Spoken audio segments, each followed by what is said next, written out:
कहानी की शुरुआत एकदम बवाल होती है जब दुनिया भर में अचानक से पोर्टल्स खुलने लगते हैं और उनमें से ऐसे खूंखार मॉन्स्टर्स बाहर आते हैं जो हर तरफ तबाही मचा देते हैं।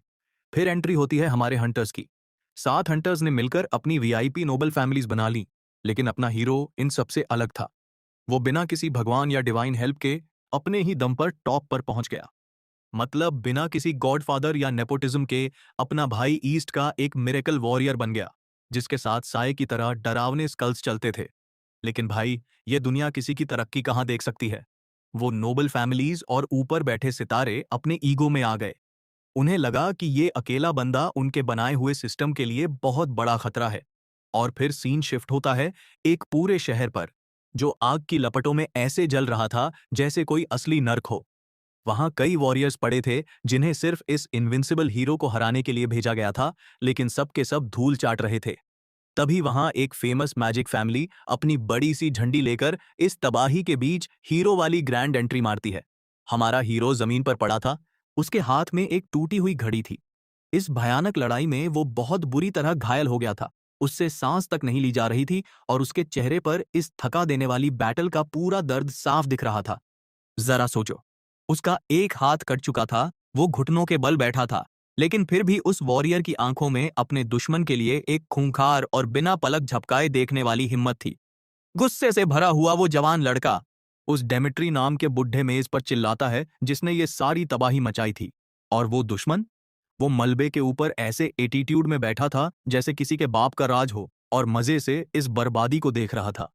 ये मेज असल में एक बहुत ही पावरफुल भगवान का अवतार था, और वो बड़ी बेशर्मी से इस निहत्थे जवान लड़के की बुरी किस्मत का मजाक उड़ा रहा था। हमारा हीरो धीरे से खांसता है और उससे पूछता है कि भाई, तुम लोग मुझे क्यों रास्ते से हटाना चाहते हो? क्या मेरी गलती ये है कि मेरे पास कोई भगवान नहीं है, या फिर ये कि मैंने तुम नोबल लोगों की चापलूसी करने से मना कर दिया? वो बुढ़ा जोर से हंसता है और कहता है कि दोनों बातें सच हैं। वो कहता है कि भगवान उन लोगों से सख्त नफरत करते हैं जो बिना उनकी दया के खुद अपने दम पर मजबूत बन जाते हैं।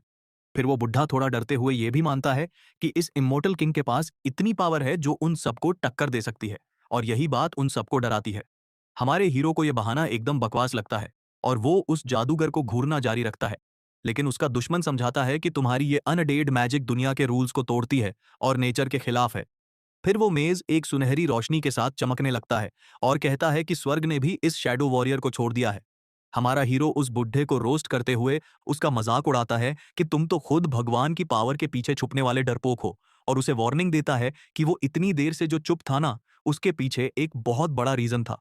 उसी वक्त वो अपना हाथ उठाता है और उसके उस घायल शरीर से एक बहुत ही खतरनाक और भयानक डार्क एनर्जी निकलने लगती है। जमीन पर बिखरी हुई अनगिनत हड्डियां कांपने लगती हैं और उसी डरावनी पर्पल ऑरा के साथ चमकने लगती हैं। वहां डार्क मैजिक का एक भयानक तूफान आ जाता है जो साफ दिखा रहा था कि इस हंटर के पास अभी भी कुछ तगड़े ट्रिक्स बाकी हैं। फिर वो अपनी एक सीक्रेट टेक्निक यूज करता है और उस दुश्मन के चारों तरफ डोमेन ऑफ डेस्पेयर बना देता है। उस बुढ़े को तुरंत समझ आ जाता है कि ये एबिलिटी तो आत्माओं को सोख लेती है, क्योंकि वहां कंकालों की एक पूरी आर्मी खड़ी होने लगती है। उसकी इस बची हुई ताकत से इंप्रेस होकर वो बुढ़ा भी तय करता है कि अब वो अपना सबसे खतरनाक और डिस्ट्रक्टिव स्पेल यूज करेगा। वो जादूगर अपने भगवान की एक बहुत बड़ी आंख को बुलाता है और सीधे एक गोल्डन बीम फायर कर देता है। हमारा हीरो ऊपर देखता है। वो भी थोड़ा हैरान था कि ये कैसी अजीब और बेतुकी पावर है जो सीधा उसका नामो निशान मिटाने आ रही है। उसे तुरंत समझ आ जाता है कि अगर उसका शैडो बैरियर इस अटैक को नहीं रोक पाया तो उसका खेल यहीं खत्म हो जाएगा। रेड लाइट का एक बहुत बड़ा गोला एक भयानक और डिस्ट्रक्टिव एनर्जी के साथ फटता है, और उसी के साथ पावर की एक बीएम बिना किसी झिझक के फुल स्पीड में उस हंटर की तरफ बढ़ती है। लेकिन भाई, जो पल उसका आखिरी लग रहा था उसमें भी हमारा हीरो मुस्कुराता है और अपनी आखिरी कोशिश पर सब कुछ दांव पर लगाने का फैसला करता है। वो बुढ़ा मेज एकदम शॉक में था। उसे समझ नहीं आ रहा था कि मौत सामने है और ये बंदा हंस क्यों रहा है। तभी हमारा हीरो वो गोल्डन पॉकेट वॉच दिखाता है जो उसने अपने हाथ में पकड़ रखी थी। वो उस आर्टिफैक्ट को उस अटैक की तरफ पॉइंट करता है और कहता है कि ये आइटम टाइम के साथ छेड़छाड़ कर सकता है। तभी एक मैसेज आता है कि ये ऑब्जेक्ट अब पास्ट में वापस जाएगा क्योंकि सारी रिक्वायरमेंट्स पूरी हो चुकी हैं। और फिर एक बहुत ही तेज गोल्डन लाइट फटती है, क्योंकि उस वॉरियर के लिए वक्त अब उल्टा घूमने लगा था। वो कहता है कि भाई, मेरे पास भले ही कोई डिवाइन पावर नहीं थी, लेकिन तुम्हारा ही हथियार तुम्हारे खिलाफ यूज करना मुझे अच्छे से आता है। वो हंटर उस घड़ी का यूज करके उस मेज के अटैक को अपने अंदर सोख लेता है, और वो बुढ़ा बस फटी आंखों से ये सब देखता रह जाता है। डेमिट्री एकदम बौखला जाता है और जोर से चिल्लाने लगता है कि भाई ये इमोर्टल किंग आखिर कर क्या रहा है। अपना हीरो भी एकदम स्माइल के साथ कहता है कि जिस डिवाइन पावर का तुझे इतना घमंड है ना, वही पावर मैं आज उधार ले रहा हूं। और जाते जाते पूरे कॉन्फिडेंस के साथ प्रॉमिस करता है कि अगली बार तुम नोबल फैमिलीज का तो मैं पूरा गेम ही बजा दूंगा। बस इतना बोलते ही उस घड़ी की सुइयां तेजी से उल्टी घूमने लगती हैं। एक बहुत ही तेज और चमकती हुई रोशनी आती है और अपने हंटर की चेतना को अपने साथ ले जाती है। जब वो रोशनी कम होती है और वो आंखें खोलता है तो सबसे पहले उसे एक बहुत ही सिंपल और मॉडर्न कमरे की छत दिखाई देती है। अपना हीरो एकदम झटके से बिस्तर पर उठता है। उसका पूरा शरीर कंफ्यूज था। उसे समझ नहीं आ रहा था कि ये क्या हो गया। उसका दिल इतनी जोर से धड़क रहा था कि पूछो मत। वो जल्दी से अपने सीने पर हाथ रखता है और इधर उधर देखता है, लेकिन फिर उसे कुछ जाना पहचाना सा लगता है। अरे, ये तो वही घर था जहां वो पहले रहता था। वही पुराना टीवी, वही फ्रिज, सब कुछ बिल्कुल वैसा ही था जैसा उसे याद था। बिस्तर पर बैठे बैठे वो उस घड़ी को देखता है और सोचता है कि क्या सच में उसका प्लान काम कर गया। उसके अंदर एकदम से गुस्सा भर जाता है और वो कसम खाता है कि उस बुढ़े डेमिट्री को तो वो इस सब की बहुत भारी कीमत चुकाने पर मजबूर कर देगा। तभी सामने एक ब्लू स्क्रीन आती है जो बताती है कि वो घड़ी अब टूट चुकी है और उसे दोबारा यूज नहीं किया जा सकता। कोई बात नहीं, अपना हंटर फिर भी मुस्कुराता है क्योंकि उसने जो इतना बड़ा रिस्क लिया था वो आखिरकार काम कर गया था। उसे याद आता है कि आज ही का तो वो दिन था जब लगभग 10 साल पहले यह सिस्टम इस दुनिया में आया था। जल्दी ही एक स्टेटस स्क्रीन उसके सामने आती है जिस पर उसका नाम और उसका लेवल 1 का बिगिनर स्टेटस लिखा था। सिस्टम उस जवान लड़के से 3 ऑप्शंस में से एक स्टार्टिंग क्लास चुनने को कहता है। वो देखता है कि शुरुआत में तो बस सबसे बेसिक क्लासेस ही अवेलेबल हैं। लेकिन इस बार अपना हीरो सोच लेता है कि वो कोई जल्दबाजी नहीं करेगा। इस बार चाहे कुछ भी हो जाए, उसे हर हाल में सरवाइव करना है। इसके बाद वो उठता है, अपनी जैकेट पहनता है और अपनी पुरानी नॉलेज का पूरा फायदा उठाने के लिए निकल पड़ता है। वो सीधा एक बहुत बड़ी बिल्डिंग में जाता है जिसका नाम था नात्सु हाबारा हंटर मार्केट। अंदर घुसते ही एक बहुत ही प्यारी सी एम्प्लॉय एक मीठी सी स्माइल के साथ उसका वेलकम करती है। वो बेचारी अभी आइटम्स के बारे में बताना शुरू ही करती है कि अपना हीरो बीच में ही उसे टोक देता है और सीधे एक रेयर रिंग मांग लेता है। वो सेल्स वुमन बेचारी एकदम कंफ्यूज हो जाती है और उसे बड़ी अजीब नजरों से देखती है। वो उसे वार्निंग देती है कि सर, ये आइटम तो शापित है, मतलब कर्सड है। लेकिन अपना हीरो फुल स्वैग में कहता है कि मुझे सब पता है, तुम बस इसकी कीमत बताओ। मार्केट से खरीदारी करने के बाद अपना हीरो वहां से निकल पड़ता है। वो बेचारी एम्प्लॉय पीछे से फिर भी पूछती रहती है कि इतने रिस्क के बाद भी क्या आप सच में इसे खरीदना चाहते हैं। जब वो डिब्बा खोलता है तो उसे पता था कि ऐसी करसट चीज की कीमत इतनी ज्यादा नहीं होनी चाहिए थी।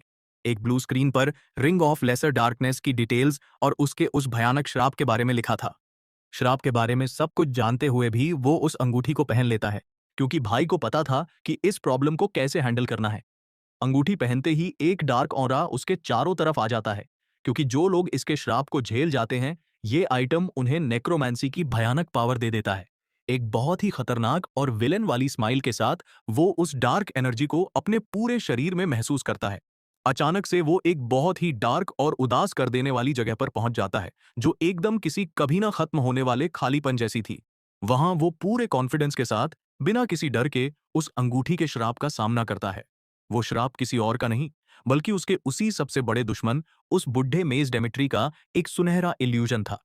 हमारा हीरो उस बुढ़े की इस डरावनी शक्ल के सामने बिना डरे एकदम तान कर खड़ा रहता है। उस मेज का वो भूत फिर से उसका मजाक उड़ाते हुए कहता है कि आसमान के सितारों ने तुम्हें छोड़ दिया है।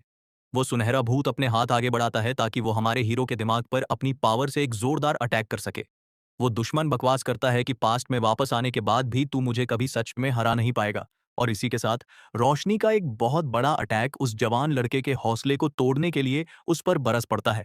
लेकिन अपना हीरो बस एक हल्की सी स्माइल देता है। वो बुढ़ा सोच रहा था कि इसका दिमाग खराब कर दूंगा, लेकिन सिस्टम उस अंगूठी के श्राप के इस मेंटल अटैक को वहीं ब्लॉक कर देता है। उसका वो अटैक हमारे हीरो की क्लियर माइंड नाम की एक पैसिव स्किल से टकराकर वापस लौट जाता है। तभी एक नया मैसेज फ्लैश होता है कि भाई ने अंगूठी का वो खतरनाक टेस्ट एकदम मक्खन की तरह पास कर लिया है। इस शानदार जीत के साथ ही उसके आसपास का वो डरावना और अंधेरा नजारा कांच की तरह टूटने लगता है और सब कुछ गायब हो जाता है। अब फाइनली अपने हीरो की नेक्रोमांसर वाली धांसू पावर जाग चुकी थी। उसकी एक आंख में नीली आग जलने लगती है, उसके चारों तरफ एक डार्क ऑरा फैल जाता है और वो फुल स्वैग में कसम खाता है कि अब वो एक ऐसी आर्मी बनाएगा जो सीधे भगवानों को टक्कर देगी। उस श्राप को हराने के बाद जो अंगूठी उसने पहन रखी थी ना, वो भी रेयर से अपग्रेड होकर एपिक लेवल की हो जाती है। एक बहुत ही सुकून भरी और विलेन वाली स्माइल के साथ वो अपनी उंगली में उस नई डार्क रिंग को देखता है। इसके बाद सिस्टम उसके सामने क्लास स्क्रीन खोल देता है जिसमें 4 ऑप्शंस थे। बिना ज्यादा सोचे वो नेक्रोमैंसर वाले ऑप्शन पर टैप करता है, वही क्लास जो सीधे आत्माओं से पावर खींचती है। बस फिर क्या था, एक पर्पल कलर का ऑरा उसे घेर लेता है और उसके सामने उस क्लास का सिंबल चमकने लगता है। अपने हंटर को गाइड ऑफ द डिपार्टेड नाम की एक पैसिव एबिलिटी भी मिल जाती है जो आगे चलकर उसके बहुत काम आने वाली थी। अपनी इस नई पावर से खुश होकर वो खुद से कहता है कि चलो भाई, शुरुआत तो एकदम कड़क हुई है।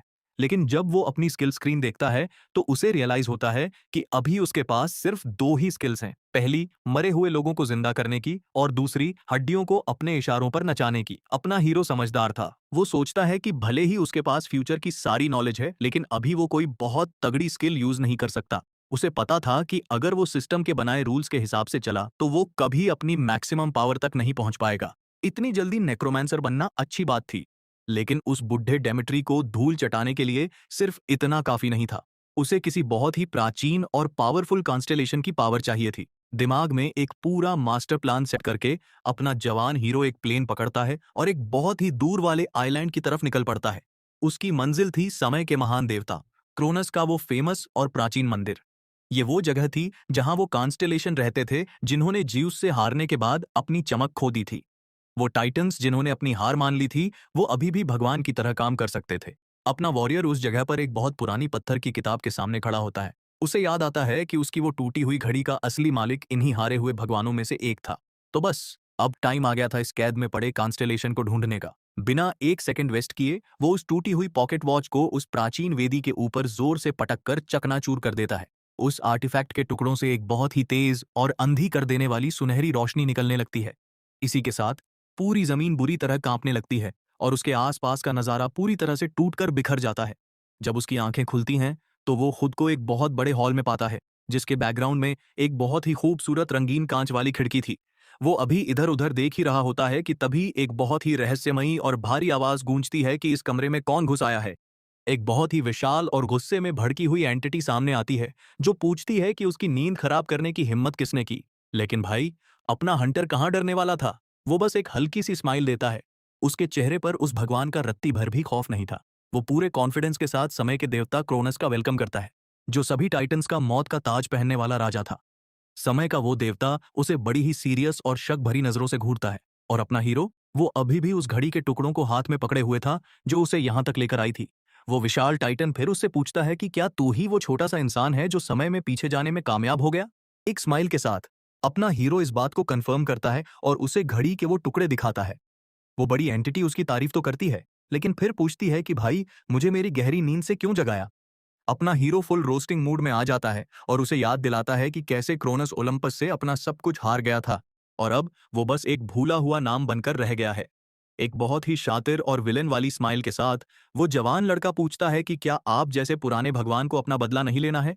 ये सुनकर वो देवता एकदम शॉक रह जाता है और एक बहुत ही सीरियस लुक के साथ उस लड़के से अपनी बात दोहराने को कहता है। अपना हंटर सीधा ऑफर देता है कि अगर उसे बदला चाहिए तो वो देवता उसका कॉन्स्टेलेशन बन जाए। क्रोनस गुस्से में आग बबूला हो जाता है और कहता है कि तेरी औकात क्या है इंसान, तू कभी किसी भगवान को उसका बदला लेने में मदद नहीं कर सकता।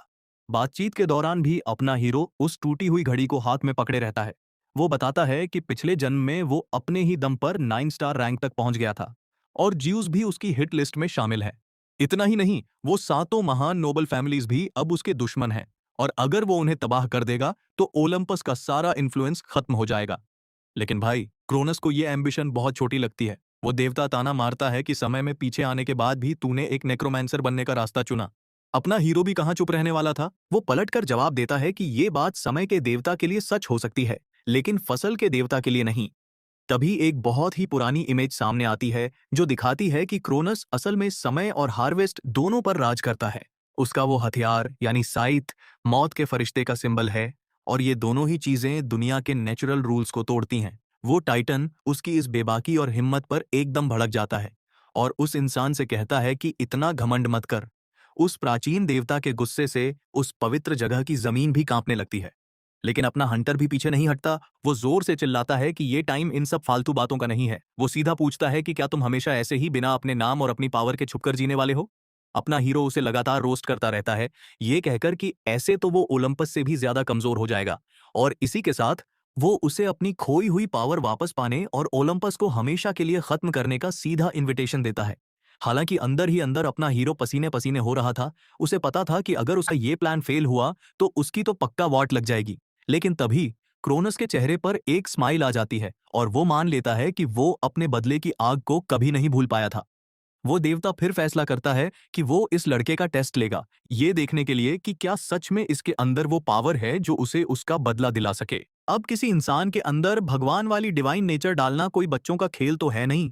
इस प्रोसेस में उस जवान लड़के को बहुत ही भयानक और तड़पा देने वाले दर्द से गुजरना पड़ेगा। अगर वो इस तड़प को सह गया तो क्रोनस प्रॉमिस करता है कि वो उसका कॉन्स्टेलेशन बन जाएगा। अपना हीरो एकदम शॉक में आ जाता है जब उसे पता चलता है कि भाई ये खतरनाक टेस्ट तो अभी इसी वक्त शुरू होने वाला है। तभी क्रोनस अपना हाथ आगे बढ़ाता है और उसे अपना नया सेंट यानी अपना प्रतिनिधि बना देता है। अपना हंटर तो ये सुनकर एकदम सन्न रह जाता है। उसके मुंह से एक शब्द नहीं निकलता कि भाई मैं सीधा एक भगवान का सेंट बन गया।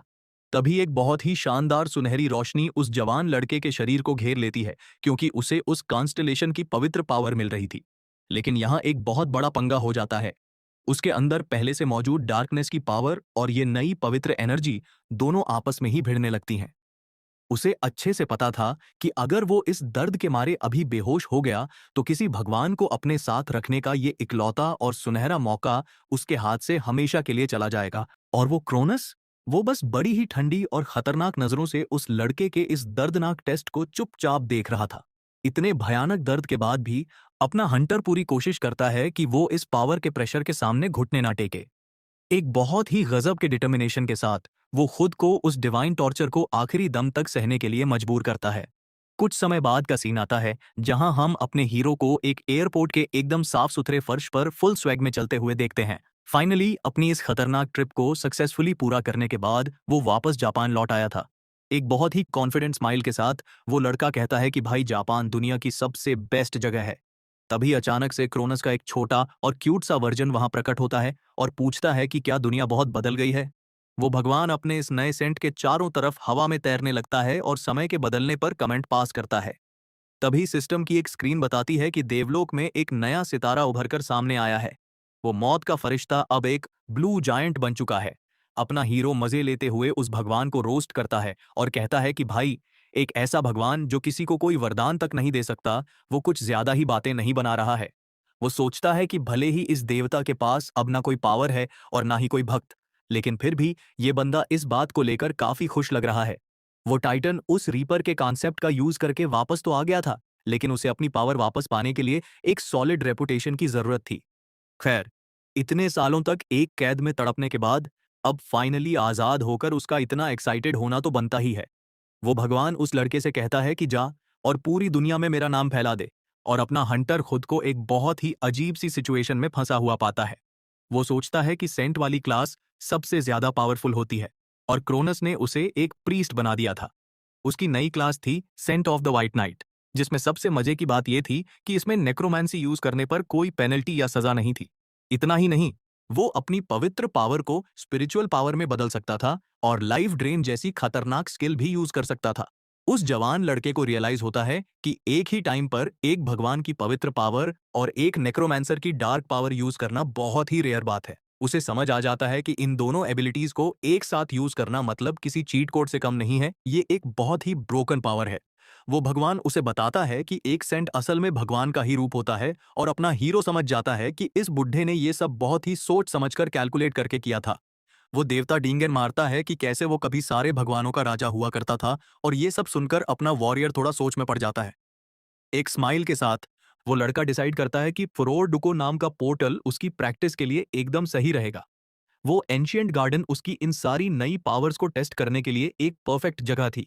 दुनिया में जो ये पोर्टल्स खुले थे ना, ये असल में हमारी धरती को दूसरे डायमेंशन से जोड़ते थे। इनको फ्लूइड टाइप में रखा जाता था, मतलब जब आप उस कालकोठरी या डंजन के बॉस को मार देते हो तो वो पोर्टल गायब हो जाते हैं। लेकिन कुछ फिक्स्ड टाइप के पोर्टल भी होते हैं, जैसे कि ये एंशियंट गार्डन, जो हमेशा के लिए रहते हैं। ये गार्डन सिर्फ एक 1 स्टार पोर्टल है, इसलिए इसमें नए और रूकी हंटर्स के लिए घुसना काफी आसान होता है। उस पोर्टल के ठीक सामने कई सारे हंटर्स उस डंजन में घुसने के लिए अपनी एक पार्टी या टीम बनाने की कोशिश कर रहे थे। अपना हीरो बस एक सीरियस लुक के साथ चुपचाप खड़े होकर इस सारी हलचल को नोटिस कर रहा था। तभी वहां एक ग्रुप उसके पास आता है और उसे अपने साथ उस मिशन पर चलने के लिए इनवाइट करता है। लेकिन भाई, अपना हीरो तो एकदम सोलो प्लेयर है। वो बिना कुछ सोचे तुरंत उस इनविटेशन को रिजेक्ट कर देता है और अकेले ही उस पोर्टल की तरफ बढ़ने लगता है। जिस हंटर ने उसे बुलाया था, वो थोड़ा शर्मिंदा तो होता है, लेकिन वो उसके इस डिसीजन को समझ जाता है। तभी उस ग्रुप का एक मेंबर सवाल उठाता है कि क्या ये नया रूकी लड़का अंदर अकेले सरवाइव कर पाएगा। टीम की एक लड़की उनसे कहती है कि तुम लोग उसकी टेंशन मत लो, जब अकेले जाना उसी की चॉइस थी तो उसे जाने दो। लेकिन अपने वॉरियर को बहुत अच्छे से पता था कि वो अभी जिस लेवल पर है, वहां वो अकेले ही पूरी की पूरी फौज को संभालने के लिए काफी है। इसी कॉन्फिडेंस के साथ वो उस डंजन में कदम रखता है और सामने एक स्क्रीन चमकती है जो बताती है कि वो अब एंशिएंट गार्डन में आ चुका है। वो बड़े ही शांत मन से उस जंगल के बीच से गुजरने लगता है और नोटिस करता है कि वहां कुछ ज्यादा ही शांति है, एकदम सन्नाटा। उसे तुरंत समझ आ जाता है कि भाई, ये सन्नाटा तो किसी छुपकर होने वाले सरप्राइज अटैक का एकदम क्लासिक सेटअप है। चेहरे पर एक शैतानी स्माइल के साथ उस जवान लड़के को महसूस हो जाता है कि उसका पहला शिकार उसके एकदम करीब आ चुका है। अचानक से वो ऊपर देखता है और उसे एक मॉन्स्टर अपनी पूरी ताकत के साथ हवा में छलांग लगाते हुए सीधे उसकी तरफ आते हुए दिखता है। वो छोटी सी डरावनी चीज असल में एक गॉब्लिन था जो हाथ में एक खंजर लिए उस पर टूट पड़ा था। वो मॉन्स्टर बहुत ही फुर्ती से एक जोरदार अटैक करने की कोशिश करता है, लेकिन अपना हीरो इतनी आसानी से कहां हाथ आने वाला था, वो उसे बड़े मजे से डॉज कर देता है। वो गॉब्लिन एकदम से एक बहुत ही तीखी और कानों को चुभने वाली चीख मारता है और उसका पूरा शरीर एक अजीब से ऑरा के साथ चमकने लगता है। अपना हीरो बिल्कुल टाइम वेस्ट नहीं करता। वो तुरंत अपनी एबिलिटी यूज करता है और अपनी स्पिरिचुअल पावर को पवित्र पावर में बदल लेता है। तभी सिस्टम की स्क्रीन पर उसकी उस खतरनाक लाइफ ड्रेन स्किल की सारी डिटेल्स छप जाती हैं। वो उस एबिलिटी को एक्टिवेट करता है और सीधा उस गॉब्लिन की पूरी लाइफ फोर्स यानी उसकी जान को चूसने लगता है, जिससे वो मॉन्स्टर दर्द के मारे तड़प कर चीखने लगता है। हंटर को ये फील होता है कि इन दोनों अलग अलग तरह की पावर्स को यूज करने का जो असली मजा है, वो आखिर में एकदम सेम ही लगता है। उस मॉन्स्टर के सीने पर अपने हाथ रखकर वो उसकी बॉडी की बची खुची सारी एनर्जी को भी खींच लेता है। जब वो अपनी इस नई टेक्निक को खत्म करता है, तो उसके चारों तरफ एक बहुत ही तगड़ा हरे रंग का ऑरा फैल जाता है। देखते ही देखते उस गॉब्लिन का पूरा शरीर एकदम सूख कर लकड़ी की तरह जमीन पर गिर जाता है और अपने हीरो के बेस स्टैट्स बढ़ते जाते हैं। जब वो देखता है कि इस लाइफ ड्रेन स्किल का यूज करने से उसके खुद के एट्रीब्यूट्स बढ़ रहे हैं, तो वो खुशी से पागल हो जाता है। वो नोटिस करता है कि लेवल अप करने पर उसे 5 स्टेटस पॉइंट्स का तगड़ा बोनस मिलता है। मतलब भाई का सीधा सा हिसाब था, 25 गॉब्लिन्स को टपकाओ और एक लेवल अप कर लो। शिकार के बाद अपना छोटू सा क्रोनस हवा में तैरता हुआ अपने इस नए कॉन्ट्रैक्टर के पास आता है। वो देवता बड़े मजे से पूछता है कि क्या उसे ये नई पावर पसंद आई। अपना जवान हीरो भी खुशी से कंफर्म करता है कि भाई, ये तो एकदम इनक्रेडिबल है। वो भगवान मारे घमंड के हवा में उड़ने लगता है और अपना हीरो भी मान लेता है कि बुढ़ा बात तो सही कह रहा था। अब क्योंकि उस गॉब्लिन की बॉडी उसके सामने पड़ी थी, तो वो एकदम तैयार होकर कहता है कि असली खेल तो अब शुरू होने वाला है। मरे हुए गॉब्लिन की आंखों से एक अजीब सी हरी रोशनी निकलने लगती है और अपना स्पेल काम करना शुरू कर देता है। चेहरे पर एक बहुत ही खतरनाक और विलन वाली स्माइल के साथ वो अपनी स्किल एक्टिवेट करता है और उस बेजान बॉडी को अपने इशारों पर नाचने का हुक्म देता है। तभी जमीन फाड़कर एक डार्क ऑरा से भरा हुआ कंकाल का हाथ बाहर आता है। नेक्रोमेंसी के असर से उस गॉब्लिन की बॉडी धीरे धीरे हवा में उठने लगती है। देखते ही देखते वो पूरी डरावनी चीज जमीन से खड़ी हो जाती है और उसका रूप तो इतना बदल चुका था कि कोई पहचान ही ना पाए। अपना हंटर अपने इस नए नौकर को अपने सामने सिर झुकाए और हुक्म मानने के लिए तैयार देखकर बहुत खुश होता है। सिस्टम भी अनाउंस कर देता है कि इस जॉम्बी का रेट काफी हाई है और इसके स्टैट्स 97% तक बढ़ चुके हैं। अब वो मॉन्स्टर एक 1 स्टार एनडेड बन चुका था, एकदम लड़ाई के लिए तैयार। अपने इस नए बॉडीगार्ड के साथ उसे लगता है कि अब तो वो इस गार्डन का सारा काम अकेले ही निपटा लेगा। तो बस वो और उसका नया जॉम्बी दोस्त दोनों मिलकर जंगल में और गहरे उतर जाते हैं। लेकिन तभी अचानक से जंगल की झाड़ियों में से 3 गॉब्लिन्स का एक ग्रुप अपने हथियारों के साथ बाहर निकलता है। वो डरावने मॉन्स्टर्स तुरंत अपने हीरो और उसके इस नए पालतू जॉम्बी को देख लेते हैं और अटैक करने की तैयारी करने लगते हैं। अपना हीरो सोचता है कि अपनी पावर को टेस्ट करने का इससे बढ़िया मौका और क्या होगा। वो अपने नौकर को उन दुश्मनों पर टूट पड़ने का हुक्म देता है।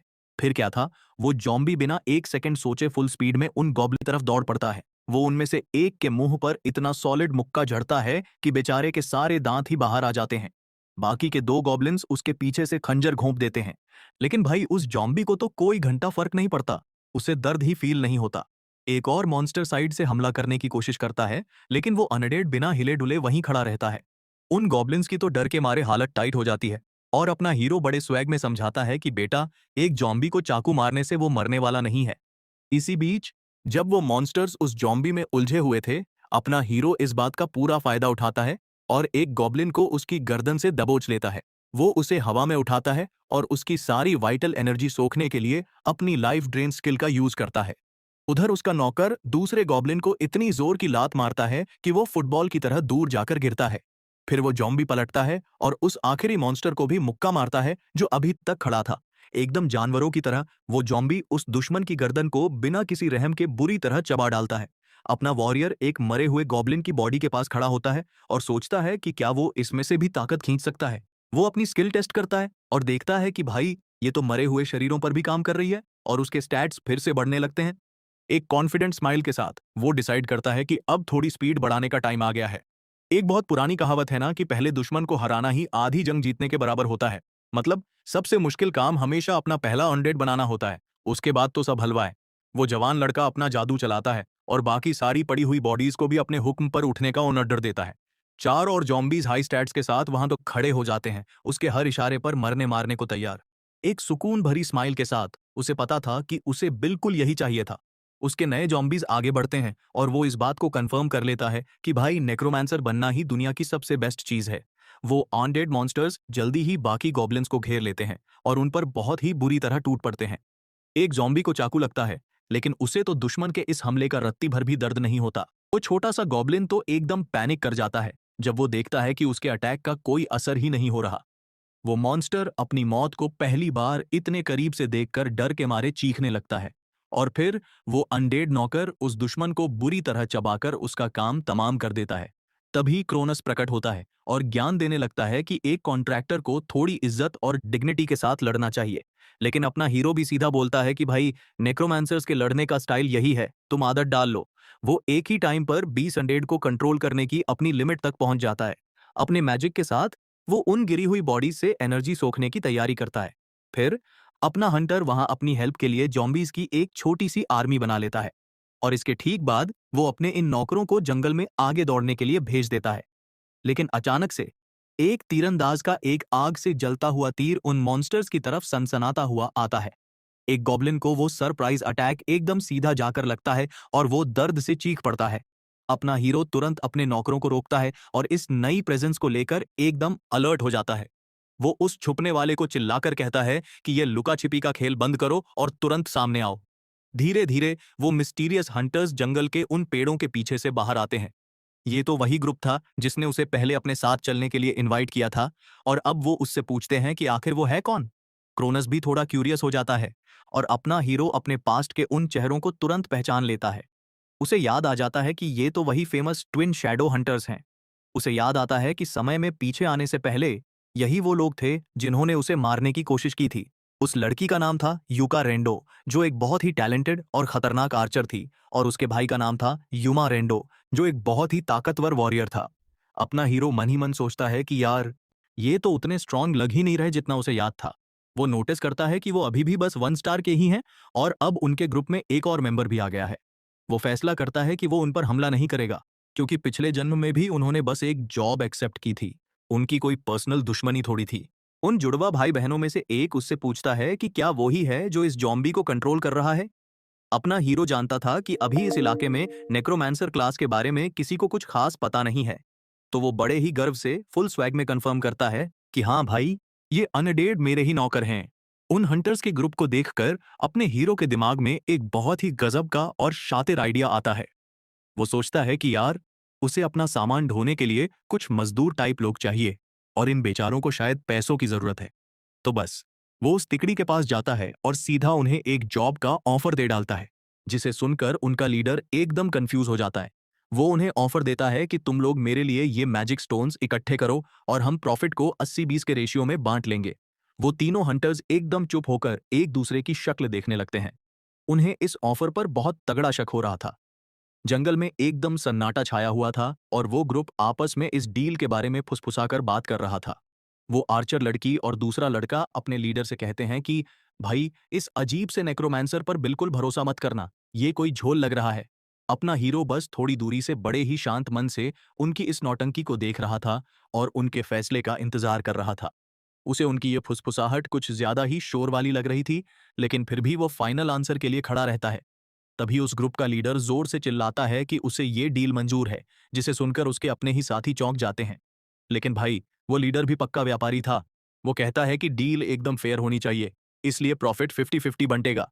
अपना हंटर फाइनली 70-30 का लास्ट ऑफर देता है और वो लीडर बेमन से उस बात को मान लेता है।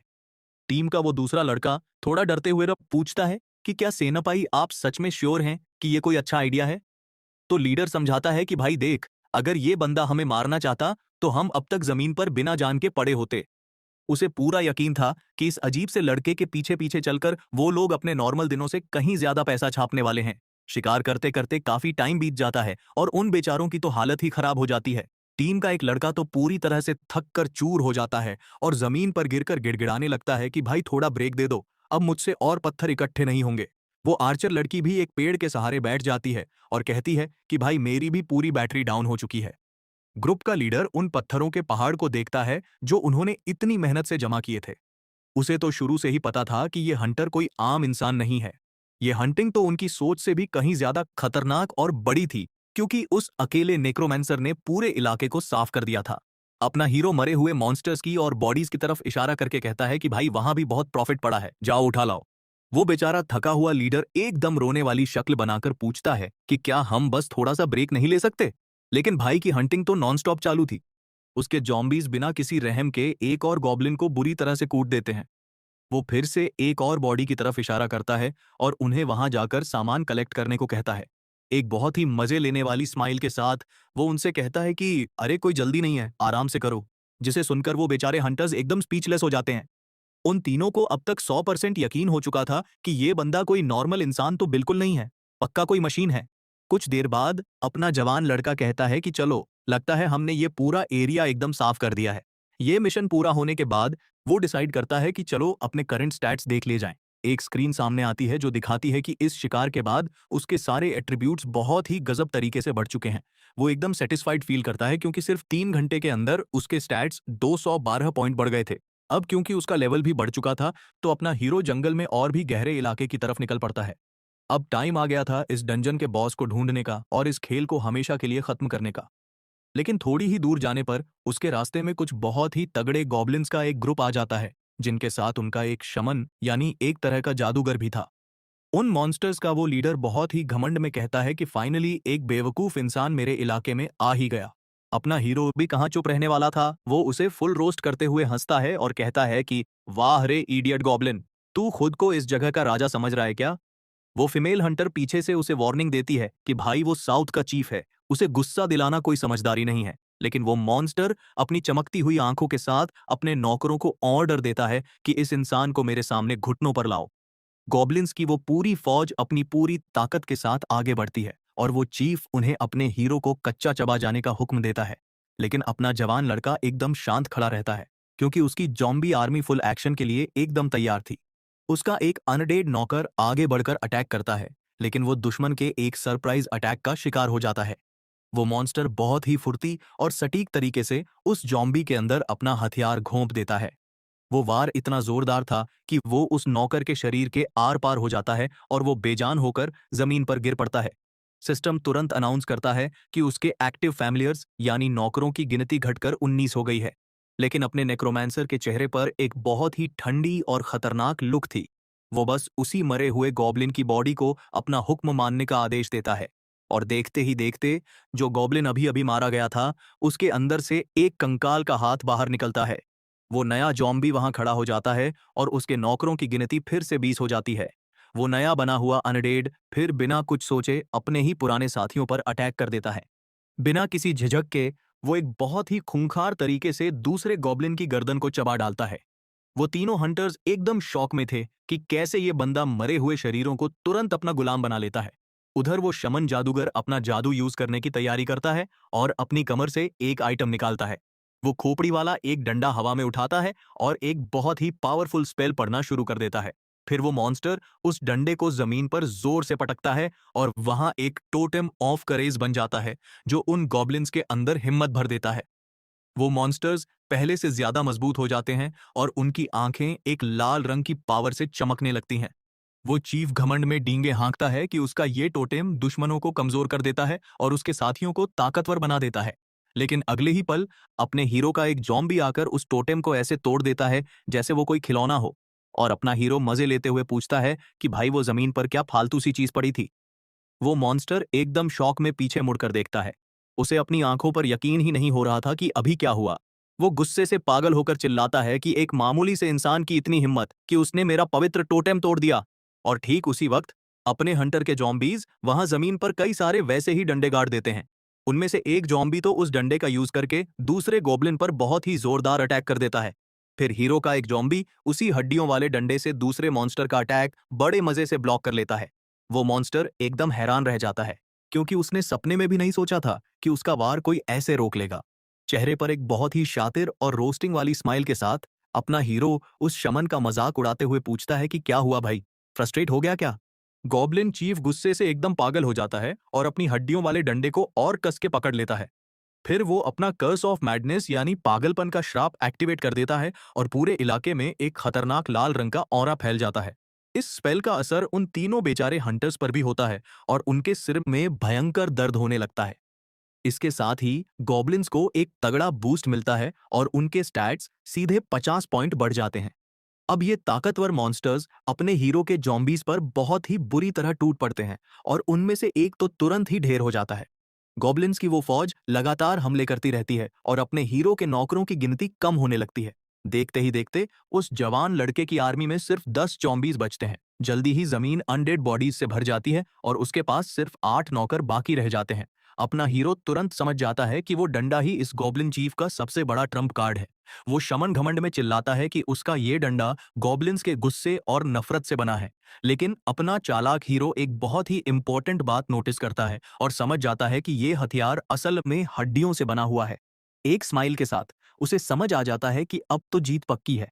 वो गेम पलटने के लिए अपनी बोन कंट्रोल एबिलिटी एक्टिवेट कर देता है। वो चीफ एकदम कंफ्यूज हो जाता है क्योंकि उसका डंडा बिना किसी वजह के अचानक कांपने लगा था और अगले ही पल एक न दिखने वाली ताकत उस हथियार को उसके हाथों से छीन लेती है।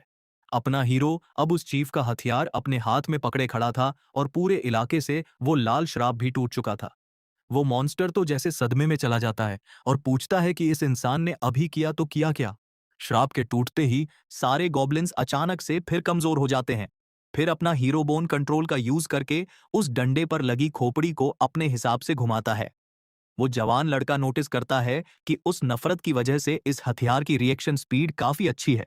एक स्माइल के साथ वो कहता है कि भाई तू अपना ये खिलौना वापस ले सकता है। और फिर वो पूरी ताकत से उस डंडे को उस हैरान चीफ की तरफ फेंक कर मारता है। वो मॉन्स्टर डर के मारे एकदम सुन्न हो जाता है। वो उस अटैक पर कोई रिएक्शन ही नहीं दे पाता। वो डंडा एक बहुत ही भयानक फोर्स के साथ सीधे उस गोब्लिन चीफ के सीने के आर पार हो जाता है। वो मॉन्स्टर नीचे देखता है और उसे अपने ही हथियार की खोपड़ी अपने सीने के अंदर फंसी हुई दिखती है। वो बेजान होकर जमीन पर गिर पड़ता है और अपना हीरो जो पावर सोखता है वो नॉर्मल से कहीं ज्यादा बड़ी थी। अचानक से अपना हीरो थोड़ा सा हैरान होकर पीछे मुड़ता है और वो हंटर्स का ग्रुप भी उस जवान लड़के को बड़ी अजीब नजरों से घूर रहा था। उन्हें कुछ पल्ले ही नहीं पड़ रहा था कि अभी हुआ क्या। फिर वो हीरो घुटनों के बल बैठता है और उस गॉब्लिन चीफ का खून एक छोटी सी शीशी में कलेक्ट करने लगता है। असल में वो भूल गया था कि उसकी लाइफ ड्रेन स्किल ने मरे हुए मॉन्स्टर का लगभग सारा खून ही सुखा दिया था। इसके बाद वो सफाई का सारा काम उस तिकड़ी पर छोड़ देता है और उनका लीडर थोड़ा झिझकते हुए हाँ कर देता है। वो तीनों हंटर्स उस लाशों से भरे मैदान को देखते हैं। उन्हें अपनी आंखों पर यकीन ही नहीं हो रहा था कि ये सब एक अकेले बंदे ने किया है। जल्दी ही सीन बदलता है और हम वापस उसी बहुत ही मॉडर्न सिटी में आ जाते हैं। उस जवान लड़के का पैर फाइनली उस चमकते हुए नीले पोर्टल से बाहर आता है। डंजन का अपना मिशन पूरा करने के बाद वो अब असली दुनिया में वापस आ चुका था। वो तीनों हंटर्स भी उसके पीछे पीछे बाहर आते हैं। वो एकदम थके हुए लग रहे थे और उनके पीठ पर एक बहुत ही बड़ा और भारी बैकपैक था। वहां खड़ी भीड़ उन पत्थरों का पहाड़ देखकर शॉक रह जाती है और उन्हें डाउट होता है कि क्या सिर्फ इन 4 लोगों ने ही इतना सारा सामान कलेक्ट किया है। अपना हीरो उन तीनों को बधाई देता है और कहता है कि चलो इन पत्थरों को नाथसुहाबारा की किसी दुकान पर बेच देते हैं। लेकिन वो लीडर कहता है कि सही दाम के लिए ये ज्यादा अच्छा रहेगा कि हम इस सामान को खुद ही मार्केट में बेचें। अपना हीरो मजे लेते हुए पूछता है कि क्या मैं उन लोगों पर भरोसा कर सकता हूं जिनसे मैं आज ही मिला हूं। ये सुनकर वो ग्रुप थोड़ा उदास हो जाता है। लेकिन फिर हीरो हंसकर कहता है कि अरे भाई मैं तो बस मजे ले रहा था। वो उनसे पूछता है कि उन्हें क्या लगता है कि इस सामान के कितने पैसे मिलेंगे, और जवाब आता है 6 मिलियन। उसी वक्त अपना हीरो उनके बैग से वो खोपड़ी वाला डंडा निकाल लेता है। वो कहता है कि शायद इस हथियार के ज्यादा पैसे ना मिले, और लीडर को कुछ समझ नहीं आता। वो स्टाफ श्रापित था और सिर्फ प्रीस्ट लोगों के लिए था, जो उन्हें स्पिरिचुअल पावर और कंफ्यूजन देता था। अपना जवान लड़का समझाता है कि प्रीस्ट लोग स्पिरिचुअल पावर यूज नहीं कर सकते, तो ये उनके किसी काम का नहीं है। इसलिए वो फैसला करता है कि वो इस डंडे को अपने पास ही रखेगा। और ये सुनकर वो लीडर बहुत हैरान होता है। अपना हीरो कंफर्म करता है और कहता है कि जब तुम लोग पैसे बांटोगे तो इसके हिस्से के पैसे काट लेना। लेकिन लीडर साफ मना कर देता है, क्योंकि उनके बस का तो उस आइटम को लाना कभी था ही नहीं। हीरो बाकी दोनों से पूछता है कि क्या वो भी राजी हैं, और वो कहते हैं कि हम अपने लीडर की बात मानेंगे, एक स्माइल के साथ। अपना हीरो सोचता है कि यही वो बात है जो उसे इस टीम के बारे में सबसे अच्छी लगती है। वो उनके साथ अगले दिन फिर से डंजन में जाने का प्लान बनाता है, और वो ग्रुप भी बड़े मजे से तैयार हो जाता है। अगले दिन वो एक और शिकार के लिए फिर से उस एंशिएंट गार्डन में घुस जाते हैं। अपना हीरो आराम से खड़ा देखता रहता है, और उसका जॉम्बी बड़े ही मजे से एक और गॉब्लिन को कूट देता है। एक सीरियस लुक के साथ वो उस ग्रुप की तरफ मुड़ता है और पूछता है कि क्या तुम लोग अभी और आगे चल सकते हो। वो तीनों बेचारे थकान के मारे जमीन पर गिरे पड़े थे, और उनके चारों तरफ बॉडीज और मैजिक पत्थरों का ढेर लगा था। उस ग्रुप का लीडर हाथ जोड़कर कहता है कि भाई अब और नहीं झेला जा रहा, और हमारे बैग भी पूरे भर चुके हैं। तो अपना हीरो उनसे कहता है कि ठीक है, तुम लोग आगे निकलो, यानी बाहर जाओ। और वो हंटर बहुत ही राहत की सांस लेते हुए मान जाता है। अब अपना हीरो वहां बिल्कुल अकेला था, और वो अपनी पूरी आर्मी के साथ जंगल में और आगे बढ़ने लगता है। क्रोनस उससे पूछता है कि भाई तूने उन्हें वापस क्यों भेज दिया, क्या तेरा प्लान इतना साफ था। वो समझाता है कि अब से यहाँ जो भी होने वाला है, वो नहीं चाहता कि उसे कोई भी देखे। इतना बोलकर वो उस एंशिएंट गार्डन के नॉर्थ साइड की तरफ बढ़ने लगता है, जो एक बहुत ही डार्क और खतरनाक जगह थी। वहां के पेड़ पौधे बहुत घने थे, और उस पोर्टल के बाकी हिस्सों के मुकाबले वहां का माहौल बहुत ही भारी और डरावना था। अचानक से उस जंगल की उन घनी झाड़ियों के बीच में से कुछ लाल आंखें चमकने लगती हैं, और फिर वहां से भाले लिए हुए मेंढक जैसे दिखने वाले मॉन्स्टर्स यानी फ्रॉगमैन की एक पूरी फौज अपने हीरो पर टूट पड़ती है। अपना नेक्रोमैंसर भी कहां पीछे हटने वाला था। वो अपनी जॉम्बी आर्मी को आगे बढ़ने का हुक्म देता है, और फिर शुरू होती है एक बहुत ही भयंकर लड़ाई। उसका एक अनडेड नौकर एक फ्रॉगमैन को बहुत ही जोर से काट लेता है और उसके अंदर अपना जहर भर देता है। एक दूसरा मॉन्स्टर अपने साथी को ऐसे तड़पते हुए देखकर एकदम शॉक हो जाता है, और एक सेकंड के लिए उसका ध्यान भटक जाता है। बस इसी मौके का फायदा उठाकर एक जॉम्बी पीछे से उस पर वार कर देता है। लेकिन वो फ्रॉगमैन भी बहुत फुर्तीला था। वो उस अटैक को किसी तरह रोक लेता है। अब अपने हीरो के नौकरों की गिनती फिर से कम होने लगती है, क्योंकि भाई ये नए मॉन्स्टर्स पहले वालों से कहीं ज्यादा ताकतवर थे। ये फ्रॉगमैन सच में बहुत ही खतरनाक दुश्मन साबित हो रहे थे, और उन जॉम्बीज की तो जैसे उन्होंने नानी याद दिला दी थी। अपना हीरो तुरंत समझ जाता है कि इन अजीब से मेंढकों के स्टैट्स उन गॉब्लिन्स से काफी ज्यादा हैं, तो इनका इतना मजबूत होना तो बनता ही है। फिर वो अपना दिमाग लगाता है और पोषण कंट्रोल का यूज करके अपना वो हड्डियों वाला डंडा मैजिक के साथ उनकी तरफ फेंकता है। वो आइटम सीधा जाकर एक फ्रॉगमैन को लगता है, और उसी वक्त एक सिस्टम स्क्रीन ओपन हो जाती है। उस मॉन्स्टर का पूरा शरीर एकदम तेल जैसा चिपचिपा हो जाता है, और वो बहुत ही अजीब और घटिया सी स्माइल देने लगता है। अपना जवान लड़का उस मेंढक जैसी चीज का ये अजीब सा रिएक्शन देखकर थोड़ा अनकंफर्टेबल हो जाता है कि भाई ये क्या बदतमीजी है। फिर वो अपनी इस नई पावर को टेस्ट करने के लिए उस दुश्मन को एक बहुत ही जोरदार लात मारता है। असल में उस डंडे के अंदर स्पिरिचुअल पावर भरी हुई थी, जो उसके पियर्सिंग डैमेज को कई गुना बढ़ा देती है। इसके बाद अपना हीरो वहां बचे हुए बाकी दुश्मनों का खेल खत्म करने की तैयारी करता है। वो अपनी बोन कंट्रोल एबिलिटी का यूज करता है और उन फ्रॉगमैन पर नुकीली हड्डियों की बारिश कर देता है। लेकिन उसे रियलाइज होता है कि उस डंडे को कंट्रोल करने और नए जॉम्बीज बनाने में उसकी बहुत सारी स्पिरिचुअल पावर खर्च हो रही है। उन मेंढकों को धूल चटाने के बाद वो उनकी पड़ी हुई बॉडीज पर अपनी नेक्रोमैंसी यूज करने की तैयारी करता है। वो थोड़ा थका हुआ तो फील कर रहा था, लेकिन उसे पता था कि वो अभी भी इस सिचुएशन को आराम से हैंडल कर सकता है। और देखते ही देखते अनडेड फ्रॉगमैन की एक बहुत बड़ी आर्मी वहां खड़ी हो जाती है। उसका एक नया बना हुआ नौकर वहां खड़े एक आखिरी मॉन्स्टर को जोरदार मुक्का मारता है और इसी के साथ एक सिस्टम स्क्रीन चमकती है जो बताती है कि अपना हीरो अब लेवल 6 पर पहुंच चुका है। एक बहुत ही सुकून भरी स्माइल के साथ वो कहता है कि बहुत जल्दी वो अपनी उस पुरानी वाली पावरफुल स्टेट में वापस लौट आएगा। वो वार्निंग देता है कि वो सॉर्सरर किंग थोड़ा और इंतजार कर ले, क्योंकि बहुत जल्दी वो उसका भी पूरा हिसाब करने वाला है। अब उसका अगला टारगेट था उन प्राचीन खंडहरों के बीच में छुपी हुई वो सीक्रेट जगह। अपनी नई आर्मी और उस छोटे से क्रोनस के साथ वो उस रहस्यमयी जगह के एकदम बीचों बीच जाने लगता है। फिर वो अपनी इन्वेंट्री से एक फ्रॉगमैन का दिल निकालता है जो उसने लड़ाई से पहले ही बचाकर रख लिया था। क्रोनस बड़ा क्यूरियस होकर पूछता है कि भाई अब तू क्या खुराफात करने वाला है, लेकिन अपना हीरो उसे चुप रहने को कहता है। फिर वो उस मॉन्स्टर के दिल के ऊपर उस गॉब्लिन शमन का खून डाल देता है। इस अजीब से रिचुअल के बाद वो दिल एक बहुत ही तेज हरे रंग की रोशनी के साथ चमकने लगता है। उस जादुई आइटम को हाथ में पकड़े हुए वो उस चीज के लिए एकदम तैयार था जो अब होने वाली थी। एक बहुत ही विलेन वाली स्माइल के साथ वो कहता है कि अब वो इस पोर्टल के एक बहुत ही सीक्रेट एरिया में जाने वाला है।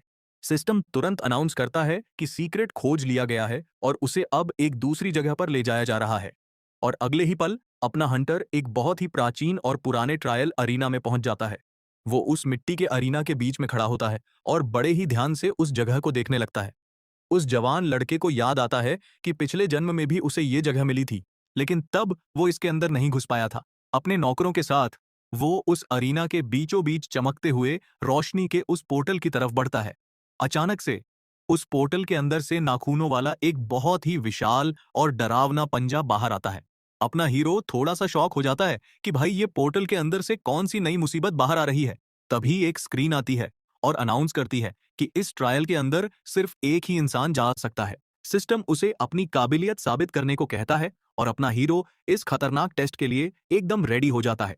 वहां एक बहुत ही विशाल ड्रैकोनियन यानी ड्रैगन जैसा मॉन्स्टर बाहर आता है और सिस्टम बताता है कि लड़ाई की टाइम लिमिट सिर्फ 10 मिनट है। असल में ये जगह उन कॉन्स्टलेशंस ने बनाई थी ताकि वो अपने लिए बेस्ट हंटर्स को चुन सकें, और इसी टेस्ट के लिए उन्होंने यहाँ ड्रैगन की आर्मी के सबसे खतरनाक और एलीट सोल्जर्स को रखा था। क्रोनस को अपने ही कॉन्ट्रैक्टर पर रत्ती भर भी भरोसा नहीं था। वो कहता है कि भाई तू तो इस ट्रायल में 10 सेकंड भी नहीं टिक पाएगा। वो भगवान मजे लेते हुए कहता है कि मुझे लगता है मुझे कोई नया सेंट ढूंढ लेना चाहिए। और ये सुनकर अपना हीरो उस बुढ़े पर बहुत इरिटेट हो जाता है। वो कॉन्फिडेंस के साथ कहता है कि भले ही ये ड्रैकोनियन है, लेकिन यहाँ ये सिर्फ 1 स्टार के लेवल पर ही होगा। वो विशाल मॉन्स्टर अपना पैर जमीन पर बहुत जोर से पटकता है और लड़ाई के लिए एकदम तैयार हो जाता है। वो मॉन्स्टर अपने हीरो और उसकी फ्रॉगमैन की उस छोटी सी आर्मी को बहुत ही खूंखार नजरों से घूर रहा था। अपना जवान लड़का उस मॉन्स्टर से कहता है कि भाई जरा एक सेकंड रुकना, मुझे अपने नौकरों में कुछ मॉडिफिकेशन करना है। और ये सुनकर वो मॉन्स्टर एकदम कंफ्यूज हो जाता है। अपना हीरो मजे लेते हुए झोंक मारता है कि अरे भाई, फिल्मों में विलेन भी तो हीरो के ट्रांसफॉर्म होने का वेट करते हैं ना।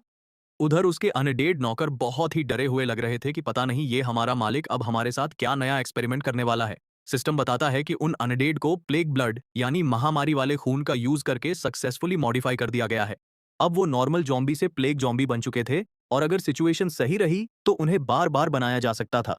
क्रोनस उसकी इस हरकत को देखकर एकदम शॉक में था और अपना हीरो फुल घमंड में कहता है कि बुड्ढे, भूल मत कि मैं पिछले जन्म में एक 9 स्टार नेक्रोमैंसर रह चुका हूं। एक स्माइल के साथ वो कहता है कि अब मैं लड़ाई के लिए एकदम रेडी हूं। आज आज जो भी है तू।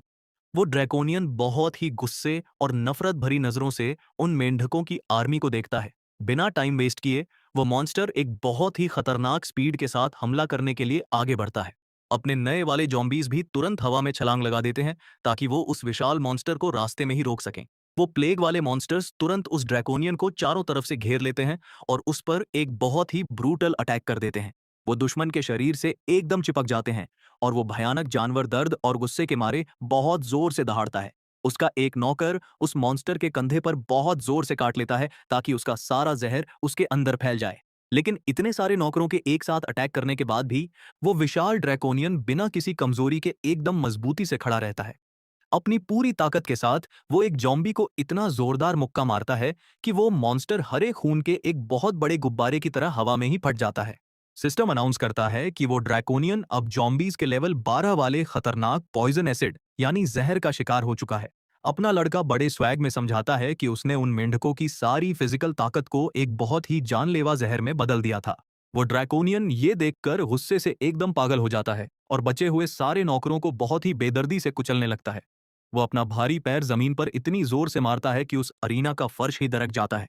वो भयानक जानवर एक कान फाड़ देने वाली दहाड़ मारता है और अपनी पूरी ताकत के साथ अपने हंटर की तरफ दौड़ पड़ता है।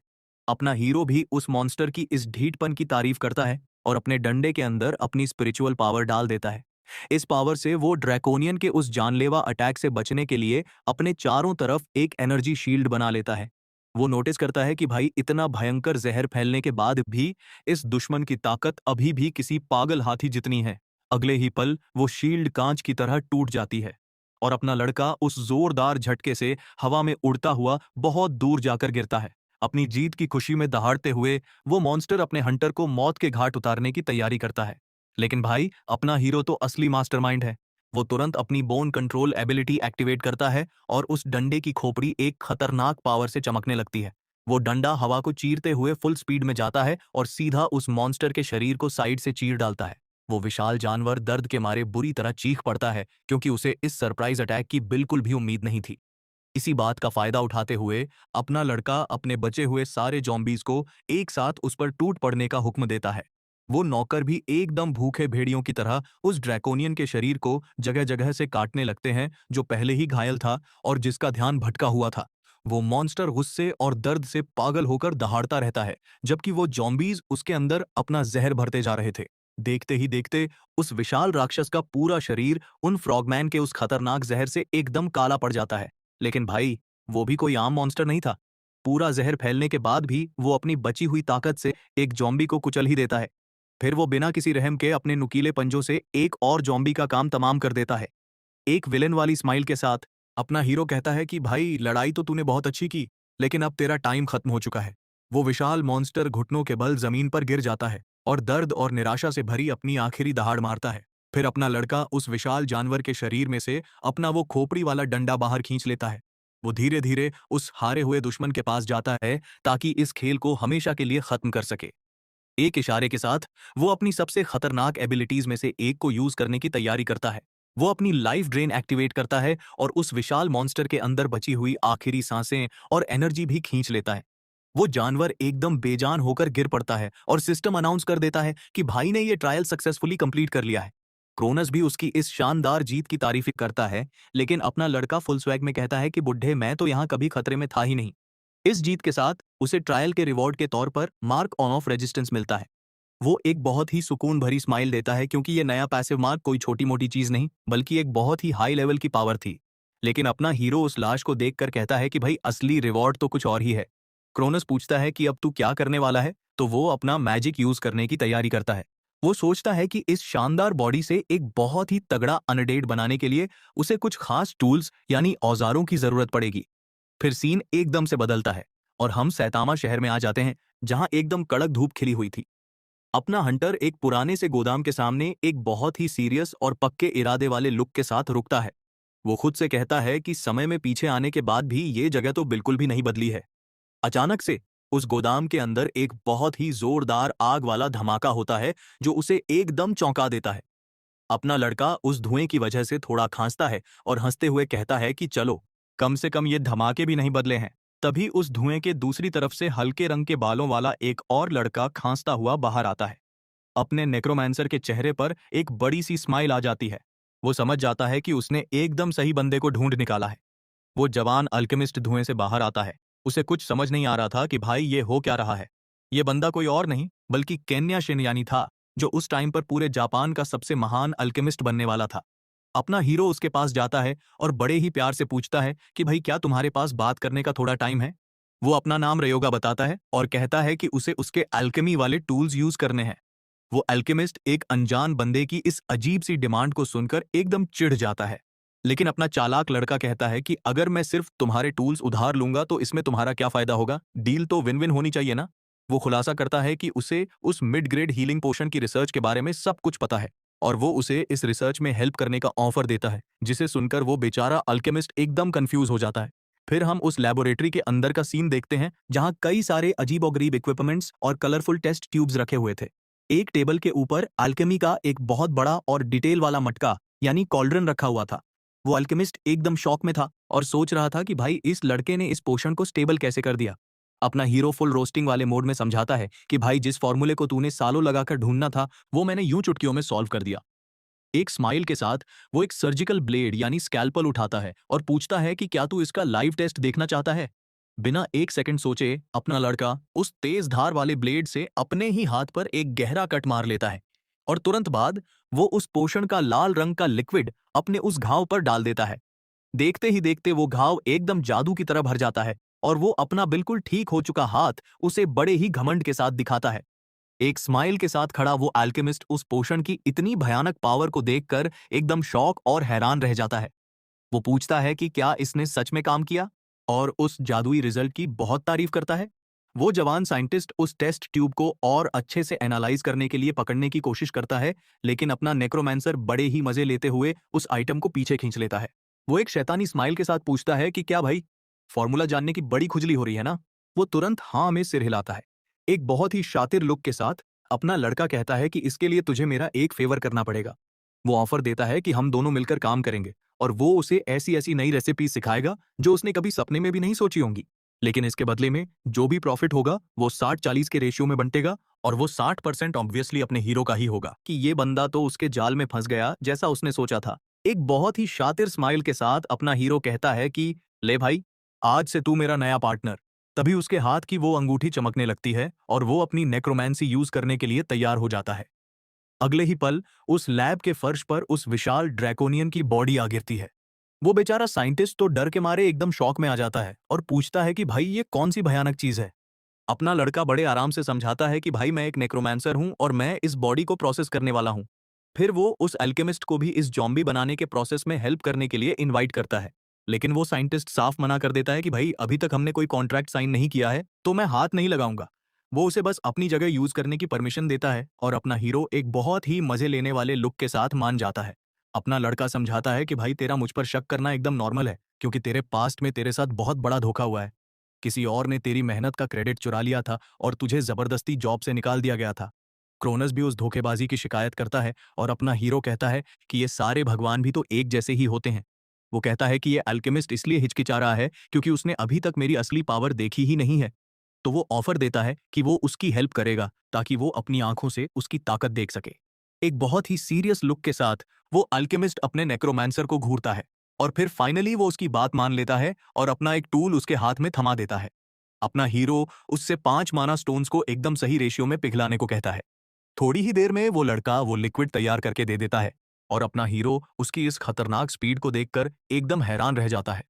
वो नेक्रोमैंसर उसके इस गजब के टैलेंट की तारीफ करता है और वो अल्केमिस्ट सोच में पड़ जाता है कि अब ये बंदा करेगा क्या। वो लिक्विड हाथ में लेकर अपना हीरो उसे फर्श पर पड़े उस विशाल ड्रैकोनियन की बॉडी के ऊपर डाल देता है। वो समझाता है कि वो इस जॉम्बी को और भी खतरनाक बनाने के लिए इसकी हड्डियों के अंदर फॉर्मूले और श्राप यानी कर्स उकेरता है और इस काम के लिए उसे ये लेयर्स चढ़ाने वाला प्रोसेस कई बार रिपीट करना पड़ेगा।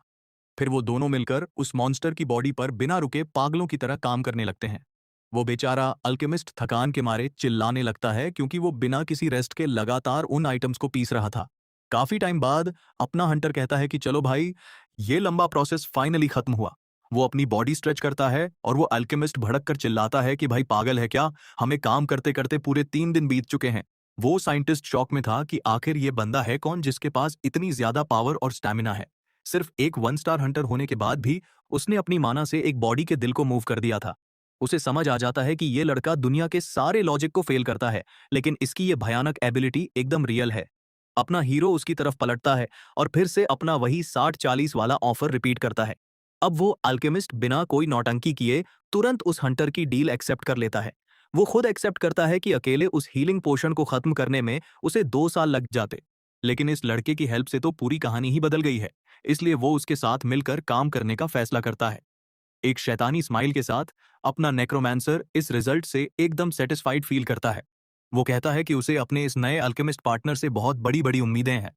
अब उसे इस मरे हुए ड्रैगन को एक अल्टीमेट जॉम्बी बनाने के लिए एक आत्मा की जरूरत थी जो उसके कोर की तरह काम कर सके। दिमाग में एक पूरा मास्टर प्लान सेट करके अपना हीरो अपना फोन निकालता है और एक कॉल लगाता है। वो पूछता है कि क्या उस ग्रुप को पैसे मिल गए और फिर उन्हें एक नई जॉब का ऑफर दे डालता है। सीन बदलता है और अब हम बॉर्डर के पास वाले एक जंगल में आ जाते हैं। अचानक से वो रुकीज वाला ग्रुप वहां आ टपकता है और पूछता है कि क्या उसी ने उन्हें यहाँ बुलाया है। अपना हंटर उन्हें अपने पीछे आने को कहता है और वो तिकड़ी बिना कुछ सोचे तुरंत उसका ऑनर्डर मान लेती है।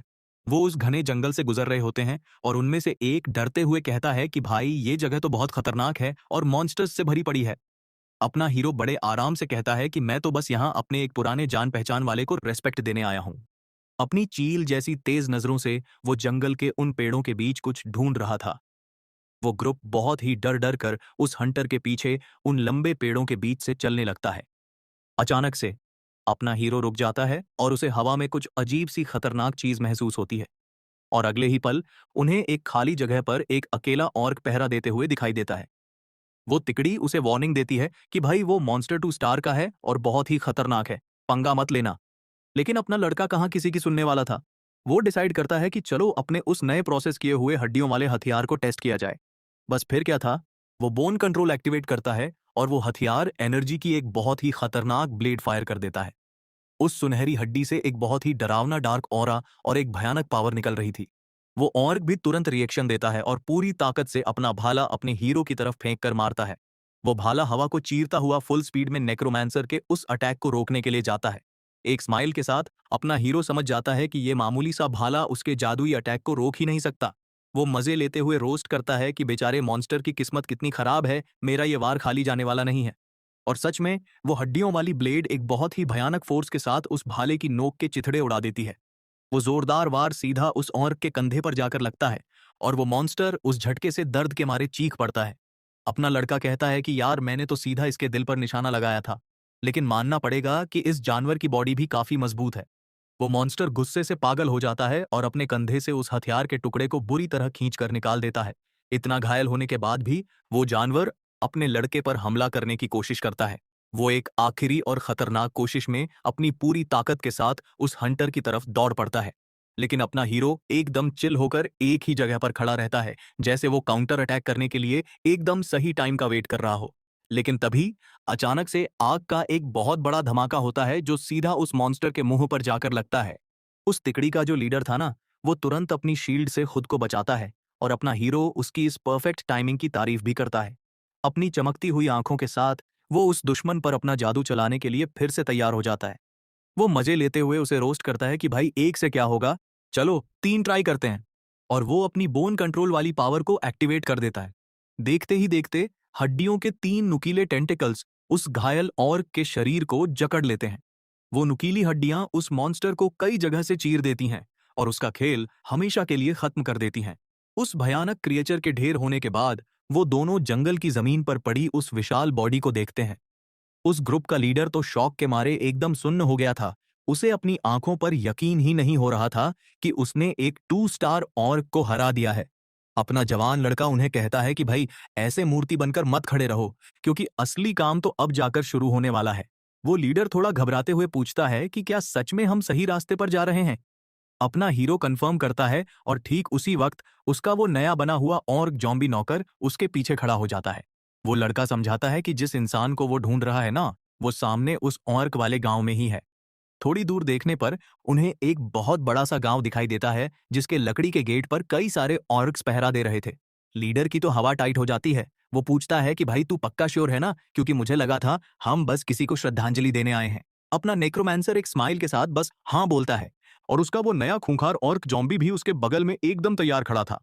वो उन्हें बताता है कि हम जिसे ढूंढ रहे हैं वो इसी मॉन्स्टर्स की बस्ती के अंदर है। एक बहुत ही शातिर और विलेन वाली स्माइल के साथ अपना हीरो कहता है कि वैसे हम यहाँ से कुछ एक्स्ट्रा पैसे भी छाप सकते हैं। और ये सुनते ही उन तीनों हंटर्स के तो जैसे तोते उड़ जाते हैं। वो इस प्रपोजल से एकदम शॉक रह जाते हैं। जैसे जैसे टाइम बीतता है उस जंगल के आसमान में सूरज ढलने लगता है। उन पर हमला करने वाला एक और ऑर्क जंगल के बीचों बीच बेजान होकर गिर पड़ता है। इसी के साथ अपना हीरो लेवल 13 पर पहुंच जाता है और उसके सारे स्टैट्स भी बढ़ जाते हैं। लेकिन तभी सिस्टम वार्निंग देता है कि भाई इस प्रजाति यानी ऑर्क रेस के लिए तुम्हारी एब्जॉर्प्शन लिमिट अब पूरी हो चुकी है। अपना लड़का मन ही मन सोचता है कि यार मुझे पहले ही लग रहा था कि मेरी ये पावर एकदम अनलिमिटेड तो नहीं हो सकती। ये देखकर अपना हंटर डिसाइड करता है कि चलो भाई आज के लिए शिकार यहीं खत्म करते हैं। वापस अपने कैंप में आकर वो उस तिकड़ी की फीमेल हंटर को बात करने के लिए बुलाता है। वो उससे पूछता है कि क्या वो तैयार है, क्योंकि इस बात को अब 3 लंबे दिन बीत चुके हैं। जल्दी ही रात हो जाती है और एक पूरा चमकता हुआ चांद उस अंधेरे जंगल के आसमान को रोशन कर देता है। टेंट के अंदर लीडर अपनी टीम से कहता है कि उनके स्टैट्स काफी बढ़ चुके हैं और वो लोग कल सुबह हमला करेंगे। बाहर वो तिकड़ी इस बात पर मान जाती है और लीडर उस लड़की को पहरा देने के लिए कहता है। वो सब एक दूसरे को गुड नाइट बोलते हैं और अपने जवान लड़के की वो पूरी ऑर्क जॉम्बी वाली आर्मी वहां पहरा देने लगती है। उसके दो नए और खतरनाक नौकर कैंप को बचाने के लिए एकदम अलर्ट पोजीशन में खड़े हो जाते हैं। एक तरफ जहां वो तीनों हंटर्स बहुत ही सुकून की नींद सो रहे थे, वहीं अपना हीरो उनसे दूर एक चट्टान पर अकेला बैठा हुआ था। वो उस तारों से भरे खूबसूरत आसमान को बड़े ही शांत मन से देख रहा था। वो फाइनली लेवल अप कर चुका था और अब वो उस नॉलेज को देखना चाहता था जो उसने अभी अभी अनलॉक की थी। इसके साथ ही सिस्टम उसे ancient master of the departed की उस प्राचीन और रहस्यमयी लाइब्रेरी में ले जाता है। अंदर जाकर वो नॉलेज लेने के लिए एक पुरानी सी किताब के पास जाता है, लेकिन सिस्टम उसका एक्सेस रोक देता है और बताता है कि इसे पढ़ने के लिए उसे लेवल 45 का होना पड़ेगा। अपना हीरो थोड़ा इरिटेट हो जाता है क्योंकि अभी वो सिर्फ बिगिनर्स वाली नेक्रोमैंसर गाइड ही पढ़ सकता था। एक गहरी सांस छोड़ते हुए वो सोचता है कि चलो, कुछ ना होने से तो ये थोड़ा ज्ञान ही सही है। फिर वो जवान लड़का वहीं जमीन पर बैठ जाता है और वहां मौजूद किताबों में से एक को पढ़ना शुरू कर देता है। वो बहुत ही ध्यान से उस प्राचीन जादुई किताब के एक एक पन्ने को समझने लगता है। उस नॉलेज को अपने अंदर खींचते हुए उसकी आंखें एक पूरे फोकस और डेडिकेशन के साथ चमक रही थीं। सुबह होते होते सिस्टम अनाउंस कर देता है कि भाई ने एक नई और गजब की एबिलिटी सीख ली है। अगले दिन उस तिकड़ी का एक हंटर बड़ी ही आलस और नींद भरी आंखों के साथ उठता है, लेकिन अगले ही पल उसकी आंखें फटी की फटी रह जाती हैं। वो किसी ऐसी चीज को देखकर एकदम उछल पड़ता है जिसने उसे बहुत बुरी तरह डरा दिया था। अरे भाई, अपने हीरो का एक डरावना ऑर्क जॉम्बी एकदम उसके मुंह के पास आकर अपनी चमकती हुई आंखों से उसे घूर रहा था। वो लड़का तो डर के मारे एकदम पीछे खिसक जाता है और अपना हीरो मजे लेते हुए कहता है कि चल उठ जा जल्दी से। ग्रुप का लीडर इस डरावने मजाक पर सवाल उठाता है, लेकिन तभी वो नोटिस करता है कि आज ये मॉन्स्टर्स थोड़े अलग और ज्यादा खतरनाक लग रहे हैं। एक स्माइल के साथ अपना हीरो कहता है कि मैंने बस रात भर में अपने इन नौकरों में थोड़े से अपग्रेड्स किए हैं। अब उसकी आर्मी में ऐसे आर्मर्ड जॉम्बीज थे जिनके शरीर पर हड्डियों का एक बहुत ही मजबूत कवच था और उनकी पावर और सहने की ताकत पहले से कहीं ज्यादा बढ़ चुकी थी। ये नई स्किल हड्डियों का एक आर्मर यानी कवच बनाती थी और उसे मरे हुए शरीर के मांस को अपने हिसाब से बदलने की पावर देती थी। अपने इन नए और अपग्रेडेड नौकरों के साथ वो कहता है कि चलो भाई, अब और की उस बस्ती में घुसने का टाइम आ गया है। जैसे ही ग्रुप उस बड़े हमले के लिए आगे बढ़ता है, क्षितिज पर सूरज ढलने लगता है और इसी के साथ हंटर्स की वो टीम अपनी उस खतरनाक जॉम्बी आर्मी के साथ दुश्मनों के गांव की तरफ बढ़ने लगती है। फाइनली वो और की उस बस्ती तक पहुंच जाते हैं जो किसी बहुत बड़े और मजबूत किले जैसी लग रही थी। दीवार के ऊपर खड़े एक गार्ड की नजर उन पर पड़ जाती है और वो तुरंत हमले का अलार्म बजा देता है। उस गेट के अंदर बहुत सारे ऑर्क्स अपने भालों के साथ उस जगह को बचाने के लिए इकट्ठे हो जाते हैं, लेकिन अपना नेक्रोमैंसर अपना हाथ आगे बढ़ाता है और अपनी बोन कंट्रोल वाली पावर को यूज करने के लिए तैयार हो जाता है। और फिर एनर्जी का एक धमाका उस लकड़ी के गेट के चिथड़े उड़ा देता है। वहां खड़े वो बेचारे गार्ड्स तो उस जादुई हमले की ताकत से हवा में उड़ते हुए दूर जाकर गिरते हैं। एक बहुत ही स्वैग वाली स्माइल के साथ अपना हीरो हाथ में हड्डियों का एक भाला पकड़े हुए उन मॉन्स्टर्स को रोस्ट करता है कि भाई ये फालतू का शोर मचाना बंद करो। लेकिन तभी धमाके के उस धुएं के बीच से हाथ में एक बहुत बड़ी कुल्हाड़ी लिए हुए एक बहुत ही विशाल ऑर्क बाहर निकलता है। वो डरावना मॉन्स्टर एक बहुत ही गुस्से वाली दहाड़ मारता है और उन हमलावरों की टीम पर टूट पड़ने के लिए तैयार हो जाता है। उसी वक्त उस किले की दीवारों के ऊपर से बहुत सारे ऑर्क तीरंदाज बाहर आते हैं और अपना तीर चलाने के लिए एकदम रेडी हो जाते हैं। और अगले ही पल वो बिना किसी रहम के उन हंटर्स पर तीरों की एकदम बारिश कर देते हैं। लेकिन अपने ग्रुप का लीडर भी एकदम तैयार था। वो तुरंत एक एनर्जी शील्ड बनाकर सबको उस जानलेवा अटैक से बचा लेता है। टीम की वो आर्चर लड़की भी फुल एक्शन में आ जाती है और उसकी क्रॉसबो एकदम आग की लपटों से चमकने लगती है। वो एक ऐसा आग से जलता हुआ तीर फायर करती है जो हवा में ही कई सारे तीरों में बंट जाता है और एक साथ कई दुश्मनों को जाकर लगता है। एक मॉन्स्टर के तो सीधा सीने पर वो आग वाला तीर लगता है और वो उस भयंकर जलन के मारे बुरी तरह चीख पड़ता है। अपना हीरो अपने बगल में खड़े क्रोनस के साथ मजे से स्माइल करता है और कहता है कि भाई ये शुरुआत तो बिल्कुल भी बुरी नहीं थी, क्योंकि असली खेल तो अभी बस शुरू हुआ है। इसके बाद एक बहुत बड़ी फौज उन घुसपैठियों को कुचलने के लिए उनकी तरफ दौड़ पड़ती है। लेकिन अपना जवान लड़का भी एकदम चिल था। वो अपनी उन आर्मर्ड जॉम्बीज की आर्मी को लड़ाई में आगे बढ़ने का हुक्म देता है। उसका एक नौकर फुल स्पीड में आगे भागता है और एक दुश्मन के मुंह पर इतना जोरदार मुक्का मारता है कि उसका थोबड़ा ही बिगड़ जाता है। फिर वो जॉम्बी नीले रंग की एनर्जी की एक खतरनाक बीम फायर करता है जो सीधे एक मॉन्स्टर को जाकर लगती है। एक बहुत ही सेटिस्फाइड स्माइल के साथ अपना हीरो सोचता है कि भाई रिजल्ट तो उम्मीद से भी कहीं ज्यादा अच्छा है। रात भर बैठकर उन पुरानी किताबों को पढ़ने का फायदा तो हुआ है। अपने इन नए दुश्मनों की इतनी भयानक पावर को देखकर बाकी के ऑर्क्स तो डर के मारे एकदम कांपने लगते हैं। लेकिन अपना लड़का उन्हें वार्निंग देता है कि बेटा अभी से हवा टाइट हो गई, ये तो बस ट्रेलर है, असली तबाही वाली लड़ाई तो अभी आनी बाकी है। फिर ऑर्क्स की वो पूरी फौज अपनी जान हथेली पर रखकर नेक्रोमैंसर के जॉम्बीज की तरफ पूरी ताकत से हमला कर देती है। एक जॉम्बी अपनी हड्डियों वाली मजबूत शील्ड से एक ऑर्क के जोरदार वार को रोकता है। लेकिन वो मॉन्स्टर भी कम नहीं था। वो अपनी कुल्हाड़ी से उस जॉम्बी के आर्मर पर एक बहुत ही भयानक प्रहार करता है।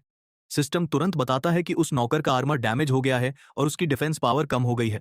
लेकिन अपने हीरो के लिए ये कौन सी बड़ी बात थी। वो तुरंत अपना मैजिक यूज करता है और अपने नौकर के आर्मर को रिपेयर करने लगता है।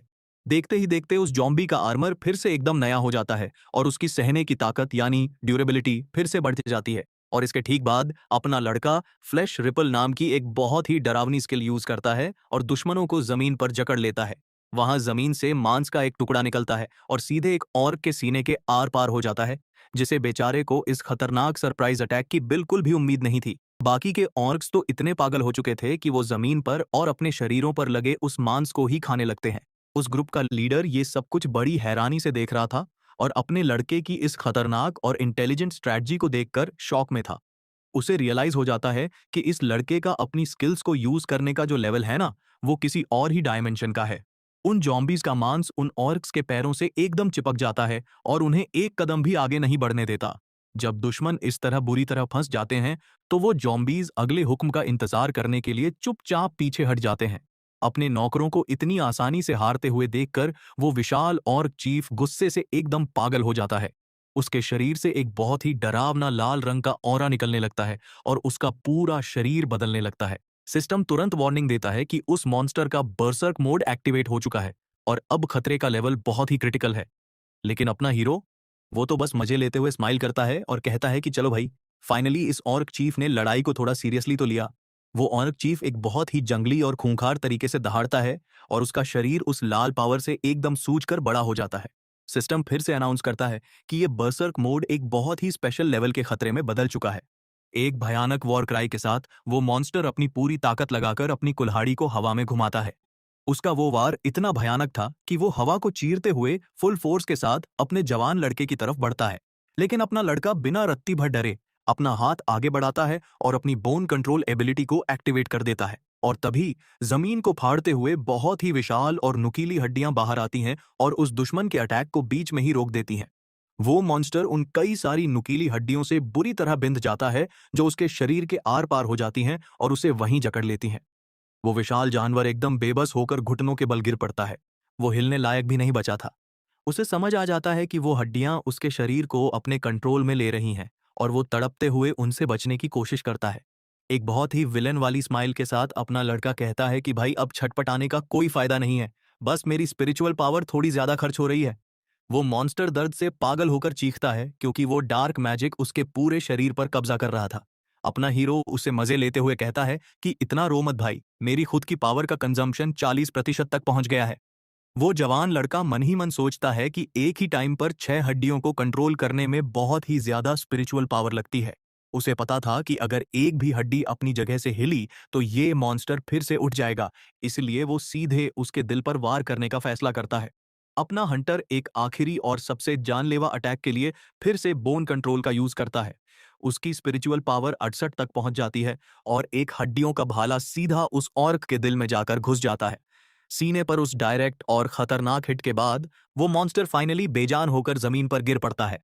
इस भयानक लड़ाई ने अपने लड़के की लगभग सारी स्पिरिचुअल एनर्जी चूस ली थी और उसकी सांसें बहुत तेज चल रही थीं। वो तुरंत अपना हाथ आगे बढ़ाता है और अपनी ताकत को वापस पाने के लिए लाइफ ड्रेन एक्टिवेट कर देता है। एक बहुत ही शांत सफेद रंग का ऑरा उसे घेर लेता है और उसकी स्पिरिचुअल पावर वापस 74 पर रिकवर हो जाती है। एक कॉन्फिडेंट स्माइल के साथ वो फिर से एकदम फ्रेश फील करता है और अगली लड़ाई के लिए रेडी हो जाता है। बाकी के ऑर्क्स जब अपने उस खूंखार चीफ को ऐसे कुत्ते की मौत मरते हुए देखते हैं तो वो खौफ के मारे एकदम सुन्न हो जाते हैं। उनमें से एक जोर से चिल्लाता है कि भागो यहां से, और वो पूरी की पूरी फौज उस गांव को छोड़कर दुम दबाकर भागने लगती है। लेकिन अपना लड़का उन्हें इतनी आसानी से कहां भागने देने वाला था। उसकी आंख एक खतरनाक हरी रोशनी के साथ चमक उठती है। वो अपनी फ्लैश रिपल वाली स्किल एक्टिवेट करता है और उन भागते हुए मॉन्स्टर्स के पैरों को जमीन पर जकड़ लेता है। उनके पैर फंसते ही वो डरावने जानवर एक दूसरे के ऊपर लड़खड़ाकर बुरी तरह गिर पड़ते हैं। देखते ही देखते जो ऑर्क्स वहां से भागने की कोशिश कर रहे थे, वो सब के सब उस मैदान में बेबस होकर जमीन पर पड़े थे। एक बहुत ही सुकून भरी स्माइल के साथ वो अपनी नेक्रोमेंसी यूज करता है और आर्मर्ड ऑर्क्स की एक एकदम नई और फ्रेश आर्मी को जमीन से उठा लेता है। और इसी तरह वो ऑर्क चीफ जिसके नाम से कभी लोग कांपते थे, वो अब अपने हीरो के सामने सिर्फ एक और बेजान नौकर बनकर खड़ा था। वो तिकड़ी उन ढेर सारे मरे हुए मॉन्स्टर्स को देखकर सोच रही थी कि भाई आज तो इन सबसे बहुत तगड़ा पैसा छापने वाले हैं। लेकिन तभी अपना हीरो आगे बढ़ता है और उस ऑर्क चीफ की कुल्हाड़ी उठा लेता है। वो कहता है कि भाई इस मिशन का असली खजाना तो ये है। एक स्क्रीन चमकती है और बताती है कि ये एक रेयर ब्लड एक्स यानी खून की कुल्हाड़ी है, जो जितना खून पीती है उतनी ही खतरनाक होती जाती है। एक स्माइल के साथ वो कहता है कि चलो इस ऑर्क की बस्ती पर कब्जा करना वसूल हो गया। वो उस कुल्हाड़ी को उस ग्रुप के लीडर को दे देता है और बाकी सामान कलेक्ट करने का काम उन पर छोड़ देता है। वो हंटर खुशी खुशी मान जाता है और अपने जवान लड़के से कहता है कि आप जाकर आराम करो, हम ये सारा काम निपटा लेंगे।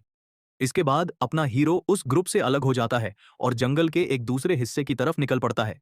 वो एक बहुत ही पुराने और विशाल पेड़ के सामने जाकर रुकता है और कहता है कि फाइनली मुझे वो मिल ही गया जिसे मैं ढूंढ रहा था।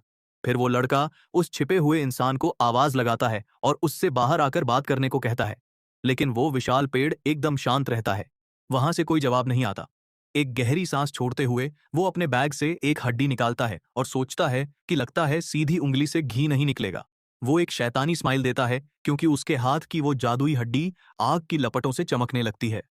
उसकी आंखें भी चमक रही थीं और वो उस जादुई हड्डी से उस पेड़ पर जोरदार हमला करने की तैयारी करता है।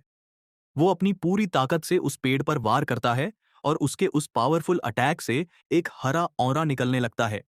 तभी एक बहुत ही डार्क एनर्जी फटती है और वो खुद से कहता है कि क्या मुझे हर किसी के साथ ऐसा ही अग्रेसिव होना पड़ेगा। अचानक से वहां लाल आंखों वाला एक साये जैसा भूत सामने आता है और भारी आवाज में पूछता है कि मेरी शांति भंग करने की हिम्मत किसने की। एक स्माइल के साथ अपना लड़का कहता है कि फाइनली आपसे मिलकर बहुत खुशी हुई। वो उसे सोरा काशीवागी नाम से बुलाता है, जो एक बहुत ही फेमस मैजिक फाइटर था, और ये नाम सुनकर वो आत्मा एकदम शॉक रह जाती है। वो भूत बड़ी ही शक भरी नजरों से उसे घूरते हुए पूछता है कि एक मामूली इंसान को मेरा नाम कैसे पता। अपना हंटर कहता है कि मुझे सब पता है, ये भी कि 35 साल पहले आपने अकेले एक पूरी मॉन्स्टर वेव को रोका था। तभी उस प्राचीन हीरो की याद में बनी एक पत्थर की कब्र सामने आती है। सोरा सच में एक बहुत ही पावरफुल वॉरियर था, जिसके अंदर एक जादूगर और एक फाइटर दोनों के खतरनाक टैलेंट थे। वो आत्मा फिर स्माइल करती है और कहती है कि चलो, लगता है मेरी मौत पूरी तरह से बेकार नहीं गई। लेकिन अपना लड़का ताना मारते हुए कहता है कि हर कोई इतना लकी नहीं होता कि मरने के बाद उसका नाम याद रखा जाए। ये सुनकर वो भूत एकदम सीरियस हो जाता है और पूछता है कि तेरे कहने का क्या मतलब है। अपना लड़का सीधा पूछता है कि क्या आपको नरूहोदो याद है, जो एक पुरानी गिल्ड का वाइस मास्टर था। फिर एक फ्लैशबैक सीन शुरू होता है जहां एक पूरा गांव भयानक आग की लपटों में जल रहा था। उस अफरा तफरी के बीच रेडियो पर एक आदमी बहुत ही बुरी तरह से बैकअप के लिए चिल्ला रहा था।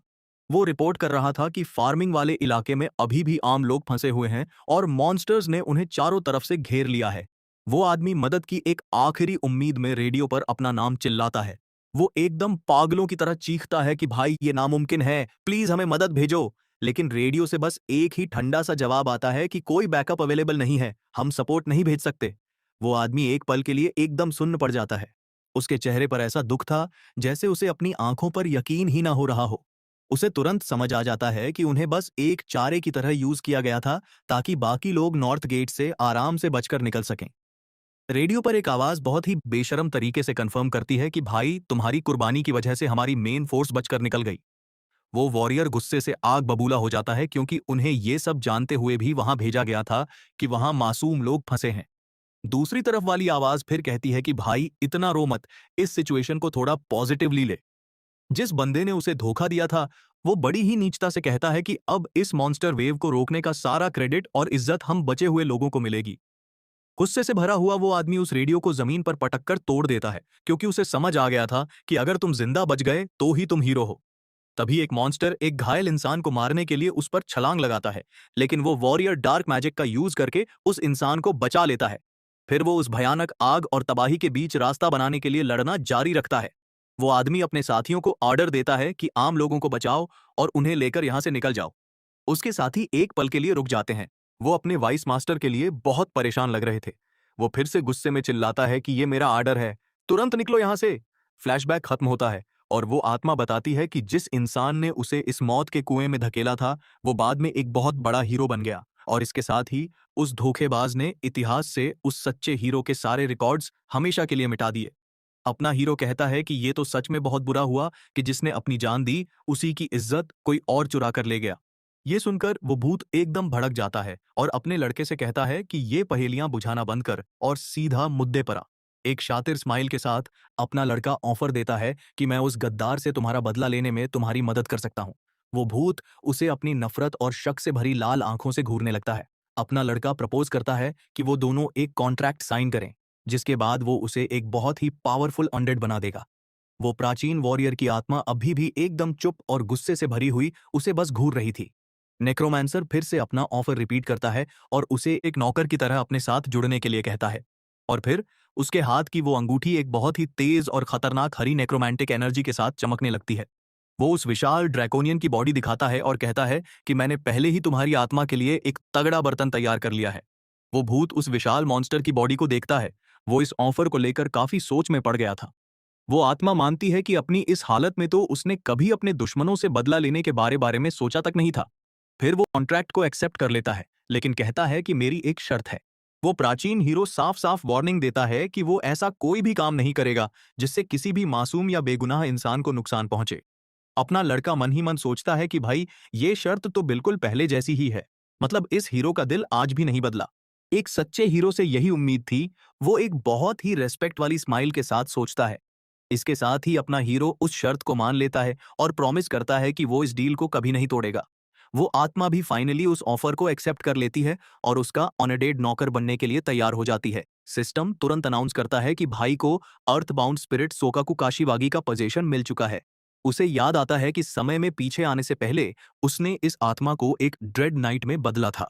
फिर अपना लड़का सोचता है कि अगर उसने शुरू से ही इसे एक बहुत ही ताकतवर बॉडी दी होती तो क्या बवाल होता। क्रोनस भी उस ड्रैकोनियन की बॉडी की तारीफ करता है और कहता है कि भाई, ये तो सच में एक मास्टरपीस है। एक स्क्रीन उस नए नौकर का स्टेटस दिखाती है, जो अब एक इनकम्प्लीट यानी अधूरा एल्ड्रिज ड्रैगन बन चुका था। अपना हीरो खुशी से पागल हो जाता है क्योंकि ये मैजिक फाइटर वाला ट्रेट उस पुराने स्केलेटन नाइट में तो था ही नहीं। वो स्क्रीन समझाती है कि ये ट्रेट एक जादूगर और एक मार्शल आर्टिस्ट दोनों की पावर्स को मिला देता है। फिर वो अपने उस नए नौकर से पूछता है कि भाई, अपनी इस नई ड्रैगन वाली बॉडी में कैसा फील हो रहा है। वो विशाल मॉन्स्टर अंगड़ाई लेता है और कहता है कि यार, ये बॉडी तो मेरी असली वाली बॉडी से काफी कमजोर है। अपना हंटर समझ जाता है कि उस कर्स फॉर्मूले की वजह से ये नौकर अभी अधूरा है, लेकिन फिर भी वो एक सेटिस्फाइड स्माइल देता है क्योंकि भाई, ये शुरुआत पिछली बार से तो 1000 गुना अच्छी थी। अपने इस नए मिनियन यानी नौकर के साथ वो मुड़ता है और वो दोनों उस गांव से दूर जाने लगते हैं। लेकिन अचानक से वो क्रिएचर उसे टोकता है और बहुत ही चिढ़ते हुए कहता है कि भाई, मुझे ये मिनियन बुलाना बंद कर। और इतना बोलते ही वो विशाल ड्रैगन साइज में एकदम छोटा हो जाता है और हाथ बांधकर बड़े ही गुस्से वाले लुक के साथ खड़ा हो जाता है। अपना हीरो पूछता है कि भाई, क्या हो गया। तो वो नौकर कहता है कि मुझे मिनियन सुनना बिल्कुल पसंद नहीं है। अपना लड़का सजेस्ट करता है कि तो फिर अपना असली नाम ही यूज कर लो, लेकिन वो क्रिएचर कहता है कि वो अपना नाम तो कपा छोड़ चुका है। अपना हीरो सोचता है कि यार, ये नौकर तो बड़ा नौटंकीबाज है, इसकी पर्सनैलिटी तो एकदम ही बदल गई है। वो ड्रैगन एक ऐसा नाम मांगता है जिसे सुनकर दुश्मनों की हवा टाइट हो जाए, लेकिन उसे खुद कोई अच्छा नाम याद नहीं आ रहा था। अपना लड़का कुछ नाम सजेस्ट करता है जैसे फाफनिर, ब्लैक ड्रैगन या तियामत, लेकिन वो नखरेबाज ड्रैगन सारे नाम रिजेक्ट कर देता है। थोड़ा इरिटेट होकर वो कहता है कि तो फिर अपना नाम औरोची रख ले, और वो क्रिएचर तुरंत उसे भी मना कर देता है। अपना हंटर सोचता है कि क्या इसे एक मुक्का मार दूं। वो ड्रैगन भी बड़े घमंड से उसे इग्नोर करता है, लेकिन फिर उसका दिमाग बदल जाता है और वो कहता है कि चल ठीक है, वो पहला वाला नाम फाफनिर ही सही है। अपना लड़का पककर एक लंबी सांस लेता है और उसे उसी नाम से बुलाने के लिए मान जाता है और फिर वहां से जाने के लिए मुड़ता है। लेकिन वो नया बना हुआ फाफनिर उसे फिर रोक लेता है और रोने लगता है कि भाई, मेरे पास तो पहनने के लिए कपड़े ही नहीं हैं। वो इधर उधर और की उस बस्ती में कुछ पहनने के लिए ढूंढने लगता है और फाइनली वो एक टेंट में से एक कपड़ा फाड़कर उसे अपने कपड़ों की तरह लपेट लेता है। अपना लड़का हैरान होकर सोचता है कि क्या इस प्राचीन हीरो की असली पर्सनैलिटी हमेशा से ही ऐसी कार्टून वाली थी। फिर सीन वापस उस लैब में आता है और वो अल्केमिस्ट रात के अंधेरे में कुछ अजीब सा देखकर जोर से चिल्ला उठता है। वो एकदम एक्साइटेड होकर कहता है कि जो बॉडी उस लिक्विड वाले सॉल्यूशन में पड़ी थी वो अब हिल रही है। फाफनेर बड़े स्वैग में कहता है कि भाई मुझे एक आत्मा मिल गई है। और वो साइंटिस्ट तो उसे एकदम पास से स्टडी करने के लिए पागलों की तरह कूदने लगता है। ड्रैगन सोचता है कि ये बंदा तो एकदम पागल है। वो अपने मालिक से पूछता है कि क्या मैं इसे एक मुक्का जड़ सकता हूँ, लेकिन अपना लड़का मना कर देता है। एक सीरियस लुक के साथ अपना हीरो फिर अपने नए पार्टनर का ध्यान अपनी तरफ खींचता है। वो उस तिकड़ी से कहता है कि वो लोग वापस टोक्यो जा रहे हैं ताकि सारा सामान अच्छे से सेट कर सकें। और वो ग्रुप भी इस बात पर मान जाता है। लैब में वापस आकर अपना लड़का अपनी नेक्रोमांसर वाली स्किल्स यूज करने की तैयारी करता है। अपने मैजिक के साथ वो उस ऑर्क चीफ की बॉडी पर काम करना शुरू कर देता है जिसे उसने पहले हराया था। वो नीचे बैठता है और सोचता है कि अब इस मॉन्स्टर की इतनी तगड़ी बॉडी का क्या किया जाए। वो ड्रैगन और वो साइंटिस्ट दोनों बड़ी बेसब्री से अपने लड़के को देख रहे थे कि ये अब कौन सी नई खुराफात करने वाला है। एक शैतानी स्माइल के साथ वो उन दोनों से पूछता है कि क्या तुम लोगों को बड़ी खुजली हो रही है ये जानने की। वो अल्केमिस्ट एकदम पैनिक कर जाता है और कहता है कि नहीं नहीं, मुझे इस नए प्रोजेक्ट में कोई इंटरेस्ट नहीं है। लेकिन वो अपनी क्यूरियोसिटी को रोक नहीं पाता और तुरंत इंग्रेडिएंट्स मिक्स करना शुरू कर देता है। वो साइंटिस्ट खुद इस बात को मानता है कि ये लड़का हमेशा उसकी उम्मीदों से कहीं ज्यादा बवाल चीज ही बनाता है। एक स्माइल के साथ अपना लड़का उस ऑर्क की बॉडी को तैयार करने के लिए फ्लैश सेपरेशन वाली पावर यूज करता है। उसका मैजिक काम कर जाता है और उस मॉन्स्टर का मांस धीरे धीरे उसके कंकाल से अलग होने लगता है। क्रोनस पूछता है कि क्या तू एक और नौकर बनाने वाला है, तो वो कहता है कि भाई पावर जितनी ज्यादा हो उतनी कम ही लगती है। सिस्टम अनाउंस करता है कि इस प्रोसेस का कंप्लीशन रेट बहुत हाई है और इस कंकाल के स्टैट्स एकदम डबल हो जाएंगे। फिर वो अल्केमिस्ट उसे एक एक्सट्रैक्ट यानी एक लिक्विड निकाल कर देता है ताकि वो उसे इस नए नौकर को बनाने में यूज कर सके। वो लिक्विड उस कंकाल को डिफेंस के मामले में एकदम स्पेशलिस्ट बना देता है और अपना हीरो सोचता है कि ये तो उसके बहुत काम आएगा। एक स्माइल के साथ वो डिसाइड करता है कि वो अपनी इस नई क्रिएशन को एक बॉडीगार्ड की तरह यूज करेगा। उस नए कंकाल के पैर जमीन को छूते हैं और वो उठ खड़ा होने के लिए तैयार हो जाता है। और फिर वहां एक 2 स्टार स्केलेटन गार्ड तैयार हो जाता है जिसके दोनों हाथों में खुद को बचाने के लिए दो बड़ी बड़ी शील्ड्स थीं। वो उस कंकाल को हुक्म देता है कि जब भी वो अपनी लाइफ ड्रेन यूज करे तो वो उसकी अच्छे से रक्षा करे। अपना लड़का अपने इस नए नौकर के इस शानदार काम की तारीफ करता है और उससे बहुत खुश होता है। वो साइंटिस्ट उससे पूछता है कि भाई तूने इस बार कंकाल ही क्यों बनाया। तो अपना हीरो उसे समझाता है कि भाई हड्डियां कभी सड़ती नहीं हैं और मैं उन्हें जैसे चाहूं वैसे अपने हिसाब से नचा सकता हूं। वो अल्केमिस्ट भी इंप्रेस हो जाता है कि यार इस बंदे ने आनडेड के मेंटेनेंस के बारे में भी सोच लिया। अपना लड़का कहता है कि भाई मुझे एक बहुत ही बोरिंग काम से बाहर जाना है, तो तू इस नौकर का थोड़ा ध्यान रखना। वो अल्केमिस्ट एकदम कंफ्यूज होकर पूछता है कि भाई इतनी रात को तू कहाँ जा रहा है। वो समझाता है कि भाई मेरा लेवल अप हो गया है तो मैं पेंथियन जा रहा हूं ताकि मुझे एक होली स्पेल यानी एक पवित्र जादू मिल सके। ये एकदम अनएक्सपेक्टेड और अजीब सा जवाब सुनकर वो साइंटिस्ट तो जैसे सुन्न ही हो जाता है। वो पैनिक करते हुए पूछता है कि भाई ये होली स्पेल का क्या चक्कर है। शौक में आकर वो अपना पार्टनर पूछता है कि क्या तू शुरू से ही एक प्रीस्ट था। उसके पीछे एक प्रीस्ट वाले कंकाल की इमेज बन जाती है जो इस डाउट को और पक्का कर देती है। अपने बगल में खड़े क्रोनस के साथ अपना हीरो बड़े ही शरीफ वाले लुक में कहता है कि भाई मैं असल में भगवान को बहुत मानने वाला और बहुत ही धार्मिक इंसान हूँ। वो अल्केमिस्ट जोर से चिल्लाता है कि भाई ये तो इम्पॉसिबल है। अपना लड़का कहता है कि यार तेरी इस बात ने तो मेरी फीलिंग्स ही हर्ट कर दी। खैर वो टॉपिक बदलता है और पूछता है कि क्या उस हीलिंग पोशन का पेटेंट रजिस्टर हो गया है। वो साइंटिस्ट कंफर्म करता है और अपना हीरो उसकी इतनी फास्ट स्पीड की तारीफ करता है। वो कहता है कि भाई मुझे काम टालना बिल्कुल पसंद नहीं है। उसका पार्टनर समझाता है कि भाई प्रॉब्लम तो एडवर्टाइजिंग यानी प्रमोशन की है, क्योंकि अगला एग्जीबिशन तो अगले साल होने वाला है। ये सुनकर अपना हंटर ऑफर देता है कि अगर उसे कोई मौका मिला तो वो खुद उन पोशंस का प्रमोशन कर देगा। अल्केमिस्ट तुरंत मान जाता है और उसके हाथ में उस नए पोशन की एक शीशी थमा देता है ताकि वो उसे अपने साथ ले जा सके। एक बहुत ही शातिर स्माइल के साथ अपना लड़का कहता है कि भाई अगर सब कुछ हमारे प्लान के हिसाब से हुआ तो हम अंधा पैसा छापने वाले हैं। वो खुद को नोटों की गड्डी में तैरता हुआ इमेजिन करता है और कहता है कि भाई पैसा ही तो इस दुनिया को चलाता है। और लास्ट में उसका वो पार्टनर उसे जाते हुए बस देखता रह जाता है और सोचता है कि क्या सच में ये बंदा कोई प्रीस्ट है। सीन बदलता है और हम पेंथियन में आते हैं। ये एक बहुत बड़ा सा टावर था जो उस बहुत बड़ी तबाही के बाद दुनिया में आया था। इसके अंदर लोग इकट्ठे होते थे ताकि वो उन कॉन्स्टेलेशन से स्पेल और वरदान मांग सकें। वो उस जगह से गुजरता है और सोचता है कि ये भगवान ही हैं जो अपने भक्तों से चढ़ावे की डिमांड करते हैं। लेकिन उसे वहां कोई भी डिवाइन प्रेजेंस यानी भगवान वाली फीलिंग नहीं आ रही थी। और उसे ये बात बहुत अजीब लगती है कि वहां जमीन पर इतने कीमती आइटम्स पड़े हुए थे। उस जगह पर इतनी लंबी चढ़ाई करने के बाद अपना जवान लड़का एकदम हांफने लगता है।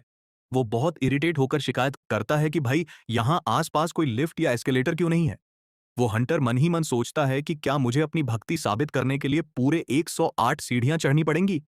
क्रोनस के साथ चलते हुए वो रोने लगता है कि भाई, ये तो सच में बहुत मुश्किल काम है और मैं पूरी तरह से थक चुका हूँ। वो भगवान पूछता है कि भाई, अभी और कितना बचा है। तो वो कहता है कि भाई, जितना हम चढ़ चुके हैं बस उतना ही और बाकी है। फिर अपने लड़के को रियलाइज होता है कि अरे यार, हम तो अभी बस आधे ही रास्ते पर पहुंचे हैं।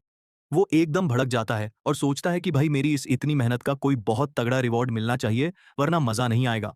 और कोई ऑप्शन ना होने की वजह से वो बेचारा लड़का पैंथियन की उन लंबी लंबी पत्थर की सीढ़ियों पर चढ़ता रहता है। फाइनली वो एक बहुत बड़े हॉल में पहुंचता है जिसकी छत पर एकदम चमकते हुए सितारे दिख रहे थे।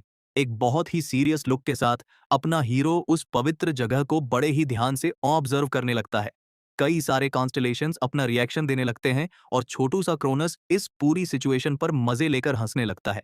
फिर वो भगवान अपने असली और विशाल रूप में आ जाता है और फुल स्वैग में कहता है कि भाई, अब मेरी बारी है अपना जलवा दिखाने की। वो उस तारों से भरे आसमान की तरफ देखता है और अपनी पावर दिखाने के लिए तैयार हो जाता है। अपने एक ही टच के साथ वो भगवानों के उस पेंथियन में giant of the defined heavens को रजिस्टर कर देता है। और इसके साथ ही अपने लड़के को अनहोली ब्लेसिंग और वेज ऑफ रिट्रीब्यूशन नाम के दो बहुत ही खतरनाक स्पेल मिल जाते हैं। ये स्किल्स उसके स्टैट्स और डैमेज को बहुत ज्यादा बढ़ा देती हैं और अपना लड़का कहता है कि भाई, ये पावर तो सच में बहुत कड़क है। वो प्राचीन टाइटन बहुत ही घमंड से हंसता है और अपनी उस इनक्रेडिबल और महान डिवाइन पावर की बड़ी बड़ी डींगे हाँकने लगता है। लेकिन तभी सिस्टम की एक स्क्रीन आती है जो अनाउंस करती है कि भाई, इस भगवान की डिविनिटी यानी पवित्रता अभी भी बहुत कमजोर है और इसे और अचीवमेंट्स चाहिए। उसके तारों की चमक भी बहुत हल्की सी थी और अपना हीरो सिस्टम को एकदम ट्रैश यानी कचरा बोल देता है, जिसे सुनकर वो भगवान बेचारा उदास हो जाता है। लेकिन फिर भी अपना लड़का एक स्माइल देता है, क्योंकि आखिर में जो बात सबसे ज्यादा मैटर करती थी वो ये कि वो अब पहले से कहीं ज्यादा ताकतवर हो चुका था। इसके कुछ ही देर बाद अपना जवान लड़का शहर की सड़कों पर एक बहुत ही सीरियस और सोच में डूबे हुए लुक के साथ चल रहा था। वो बड़े ही आराम से वहां की नाइट लाइफ को ऑब्जर्व करते हुए अपने रास्ते पर जा रहा था। अचानक से पीछे से एक आवाज उसे पुकारती है और पूछती है कि भाई, तू पैंथियन से बाहर क्यों आ रहा है। शादिरु सादिक नाम का एक सुनहरे बालों वाला और अच्छी खासी बॉडी बनाने वाला लड़का सामने आता है और उसे ग्रीट करता है। अपना हीरो उसे एकदम कंफ्यूज होकर घूरता है और पूछता है कि भाई, तू है कौन। वो चौड़े शरीर वाला लड़का कहता है कि भाई, अनाथालय में मैंने ही तेरा ध्यान रखा था, क्या अब तुझे कुछ याद आया। अपना लड़का उसे तुरंत पहचान लेता है कि ये तो वही कचरा इंसान है जो बचपन में दूसरे बच्चों को डरा धमकाकर उनसे पैसे ऐंठता था।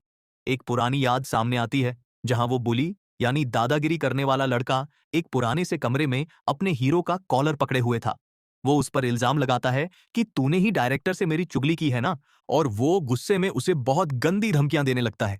लेकिन अपना लड़का भी कहां दबने वाला था, वो पलटकर उस हमला करने वाले के मुंह पर एक बहुत ही जोरदार मुक्का जड़ देता है।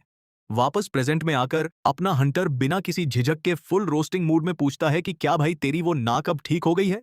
और उसका ये ताना सुनकर वो सामने वाला बंदा गुस्से से पागल हो जाता है। वो बुली फिर खुद को थोड़ा शांत करता है और कहता है कि यार, एक पल के लिए तो मैं अपना आपा ही खो बैठा था। एक स्माइल के साथ वो अपनी शर्ट पर लगा हुआ एक बहुत ही चमकता हुआ पिन दिखाता है। वो आइटम उस इलाके की सबसे फेमस और ताकतवर अरागेरी गिल्ड का सिंबल था। वो अपने हीरो को एक लो लेवल का हंटर बुलाता है और वार्निंग देता है कि भाई, अब चीजें वैसी नहीं रहीं जैसी पहले हुआ करती थीं। लेकिन अपना जवान लड़का उसे सीधा आंखों में आंखें डालकर घूरता है और कहता है कि भाई, मेरे लिए तो सच में कुछ भी नहीं बदला है। वो बॉडी बिल्डर लड़का ये सुनकर फिर से आग बबूला हो जाता है और गुस्से में अपने दांत पीसने लगता है। वो जोर से चिल्लाकर कहता है कि इतना घमंड मत कर, और वो अपने हीरो पर हमला करने के लिए एकदम तैयार हो जाता है।